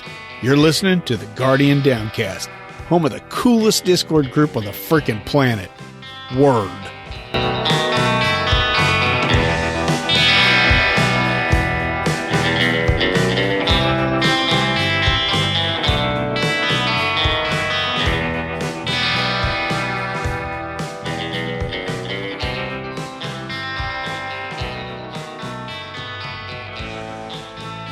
I'm going to take one question from our Discord because I thought this was a good question. Since it's Halloween Eve here, I figured let's go ahead and answer this question while we're spooky. Yeah, while we're about 50 minutes. Yeah, while we're in here, I figured let's go ahead and get in this question. It is from Mr. Dead Rabbit. Good to hear from you, man. What is your favorite scary movie? Your favorite scary movie. Since we're on Halloween week here, I'll tell you what. I was never a horror movie kind of guy, and I had a buddy of mine bring me to Friday the 13th Part 5, which was, by the way, the first Friday the 13th movie I ever watched. And I remember I'm a freaking grown-ass person. I'm not grown-ass. I was like I was in high school, and I've never, ever done this in the theater, but it was back then. It was so gory back then. I literally did this, and I was looking through my eye like this. I'm like, what am I doing? My buddy next to me is laughing his ass off. But it was scary shit back then, man. Now, if you compared Friday the 13th Part 5 to today's movies, like, what is it? The Conjuring movies and stuff? Fuck that shit. No. But everybody knows what's my scariest movie. What's the movie I always talk about that messes with my head? Oh, I know. What is it? Do you remember Zombie? I'll see if somebody remembers. But it's the, I forget the name of it now, but it's the one in the house with the couple with the, that was like a documentary because it was very believable because it was like a documentary. Annabelle? If anyone thought that, it wasn't a Paranormal Activity. Yeah. That movie scarred me for life. I still don't like to stick my foot out beyond the covers on the bed because I'm afraid the damn whatever ghost. Every night I have to sleep with my feet off the bed. Fuck that. No. Well, for a different reason, I don't want my feet off the bed, but not because I'm scared. And if I'm always in the attic above our bed, and if I ever see some Polaroid pictures above my wife's bed, I'm out because that was part of the movie. Well, yeah, the ghost was stalking his wife, and he had Polaroid picture. It had Polaroid pictures above her bed in the attic, where I guess the ghost was hovering and looking at pictures of. Just such a messed up movie, man. So there you go, Mr. Dead Rabbit. It's Paranormal Activity. It's the most scary movie I've ever seen. What about you guys? Well, he said favorite. He didn't say most scary, right? Favorite scary movie. Yeah. Yeah, you can have a different definition. Let's alter it then. Let's make it two parts. What's your scariest one you've ever seen? Paranormal Activity. See, I like that then. So I have two answers. Yeah, my favorite scary movie is probably going to be. Well, no. What's your scariest movie? Well, I'll go with you guys first. Scariest movie for you guys. So that was your scariest. Do you have a zombie? And then I'll go for scariest. Yeah, Nightmare on Elm Street. I think that was part of my original interview, actually. I think I mentioned that. Because, right. You can't stay awake forever. Eventually you got to go to sleep. So Freddy will come for you. The scariest one, it was just a weird time in my life. I don't think I'd be scared at all anymore. And I generally don't get scared of scary movies. But at the time, The Ring really bothered me. The Ring. Oh, yes, The Ring. The VCR tape, the videotape. Oh, man, that movie was. That wasn't even necessarily the scariest part to me, but just the overall, everything about it. I know what there was also when I was a kid, some movie about like a fly and like goo in the wall. Was that actually the movie The Fly, or was that something else? That was considered a horror movie back then. That was considered a horror movie back then. Yeah. I know what mine is. Okay, favorite though. I have a different answer. I know what my favorite is. I'll go. So we'll go in order. Get Out. That's my favorite horror movie. Is Get Out. Where she's stirring the cup and the guy literally gets transformed into a hole in his mind. I've seen it. Yeah. My God, that movie was good and it was scary. Yeah, Get Out would be my favorite scary movie. Yeah. So I grew up watching, like Tales from the Crypt and just whatever was on TV. Right. So Leprechaun in the Hood was one of my favorites. Leprechaun. Those movies were insane. And then, it's just ridiculous, over the top kind of. And then Cabin in the Woods. I was just thinking that. I liked it because it was kind of that was a scary movie. Kind of behind the scenes on them. Yeah. Jump Scare Central. Yeah. Yep. I'm going to have to give two answers because my first answer people may not accept. Okay. But my favorite scary movie, first answer, is the movie called Scary Movie. It's a comedy. Yeah. That did cross my mind. Yeah. That did cross my mind. That was a funny movie. That's really good. Anyways, if people don't accept that, then my actual answer would be, oh shit, now I forgot. Your favorite or your scariest? No, I know. It was something kind of similar to, Scream. Oh, okay, yeah. Scream series, but even Yeah. just, I'll say Scream 1. Scream. Right. Yeah. Oh, Yeah. and don't That's forget. probably my favorite because there's just so much classic everything in there. So I tell you what, if you're going to the theater right now for Halloween or for this Halloween weekend or whatever, I really suggest you go see Weapons. That was, it's more of an independent movie, but that was a very eye-opening movie. And even though it's considered a horror movie, I thought it was really good. And I don't want to spoil too much on it, but man, what a movie, man. That was I would call that the most innovative horror movie I've seen in a long time. So, and it's not based on paranormal stuff. Thank God. Remember the days of listening to your favorite radio station and chilling out by the pool, or maybe rocking out in your car singing to those songs you knew by heart on the way to work, only to be interrupted frequently to annoying ad breaks? Today, it seems like there's just as much advertising as there is music, and why podcasts have become so popular. But I see more and more podcasts following that same trend, and it seems the corporate machine is slowly intruding into your listening space. This is why podcasts are so great, because we don't have to accept this, and thanks to our Patreon community, we won't be placing any outside ads or promotion into our show. So continue to enjoy our conversations ad-free. If you would like to join our Patreon community, check out GuardianDowncast.com and hit the Patreon button to find out more and how you can help out. Later, Guardian. Speaking of patrons, I wanted to give a shout out to our Patreon community. Thank you and enjoy all the extra content that I've produced over the years. Videos, podcasts, special episodes just for you guys that support our community. A big thank you to all of our patrons of our show, especially our Dungeon Champion patron, that's Deadpool1 Merc, and a big thank you to our Raid Boss patrons, that's Jealous, Frostbite, and Amazing Taco King. Remember, all of our funds from our Patreon community go right back into our community. Also, all of the subs on our Twitch channel go to our Discord community, and also all of our AdSense revenue from the YouTube version will go there as well. Well, I hope you all enjoyed this month's Roundtable episode. But what do you think about our topics this week? Kingsley discussed the topic on whether large gaming companies should continue to invest in RPGs and live service games. And I, of course, had to bring it around to Sony needing to invest more human capital into the Destiny game, as it's so difficult to establish yourself in an already crowded gaming industry, and how foolish it would be for Sony to leave Bungie and the Destiny franchise to wither on the vine. That's such a huge community that we have surrounding this game.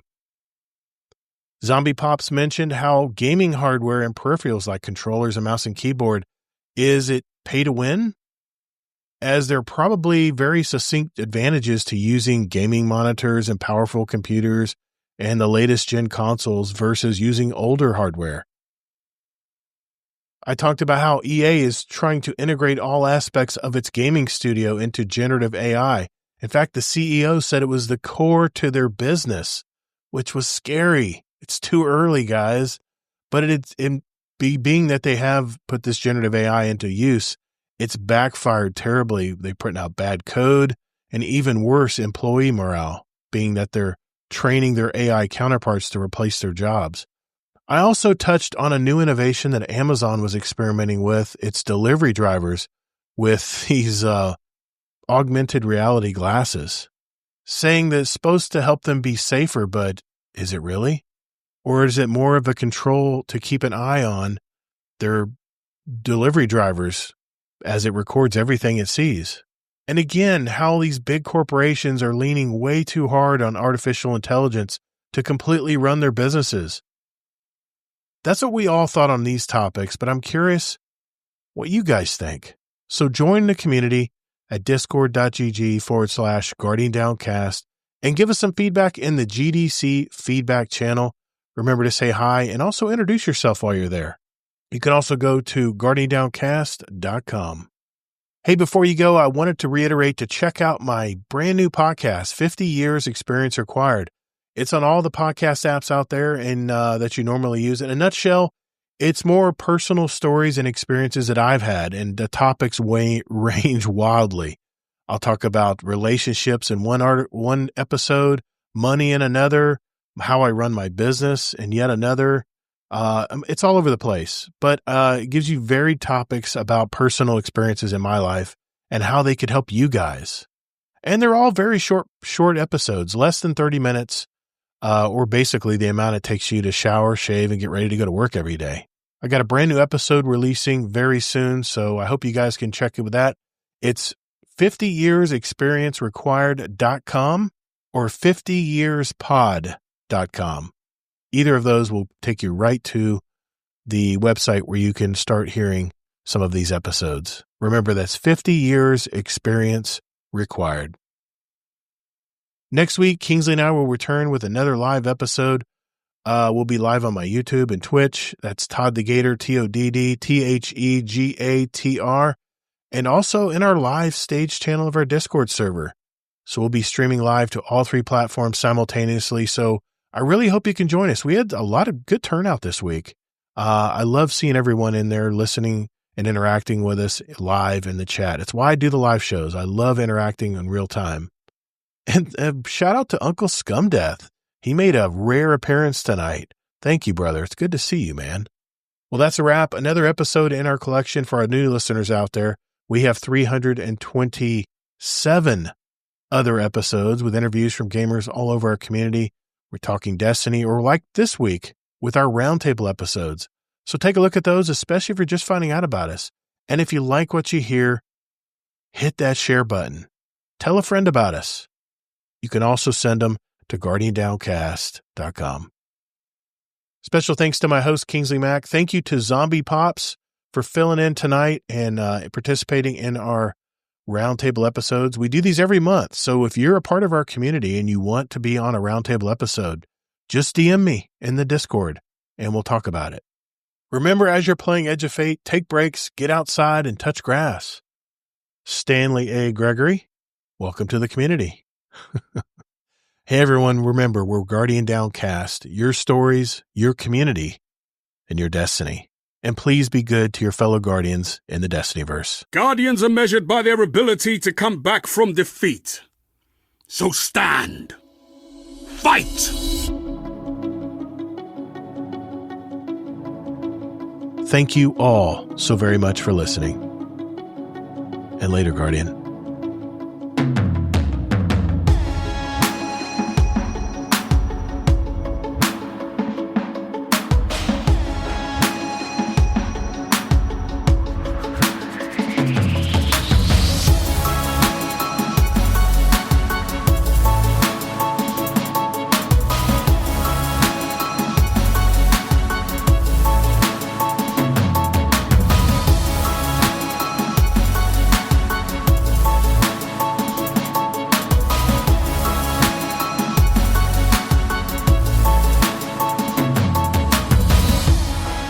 Thanks everybody for hanging out tonight. I love doing our Roundtable episodes because we don't have to exactly talk about Destiny on these days. And I think, to be honest, I think we all need a break from Destiny every now and then. And this gives me an excuse to do it, once a month. So just want to thank you guys.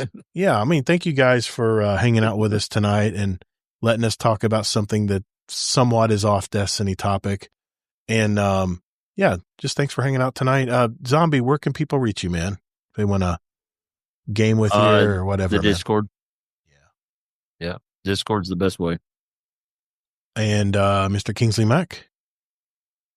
Yeah, check me out in the Discord. Right now, I am Kingsley the Gator.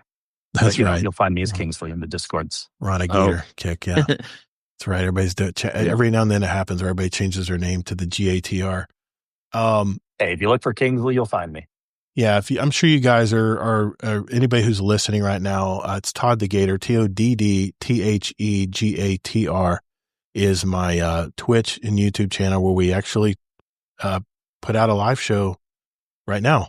If you're listening on the audio version, It's ToddtheGatr 7359, I believe is my Bungie number. If you want to send me a friend request, I usually definitely take friend requests that come from our Discord community. I don't know how many we can hold. I think it's like 3,000 or something on PS5. But anyway, that's how you can reach me in Destinyverse. Other than that, I thank you all for listening. Hit the like button, hit the sub button, hit the follow button if you're on Twitch. If you want to be let know when we do have future podcasts coming out. Or I do stream on Saturdays, by the way. We stream our Desert Perpetual raids, at least for the time being. I might switch to something else later, but we'll be streaming this Saturday night. I'll be sure to stream that as well for anybody who wants to follow along and see us struggle bus through the latest raid. But thanks, everyone. Thanks for hanging out with us. I'll see you guys in the Discord. Later, Guardians. Have a good one. That's good.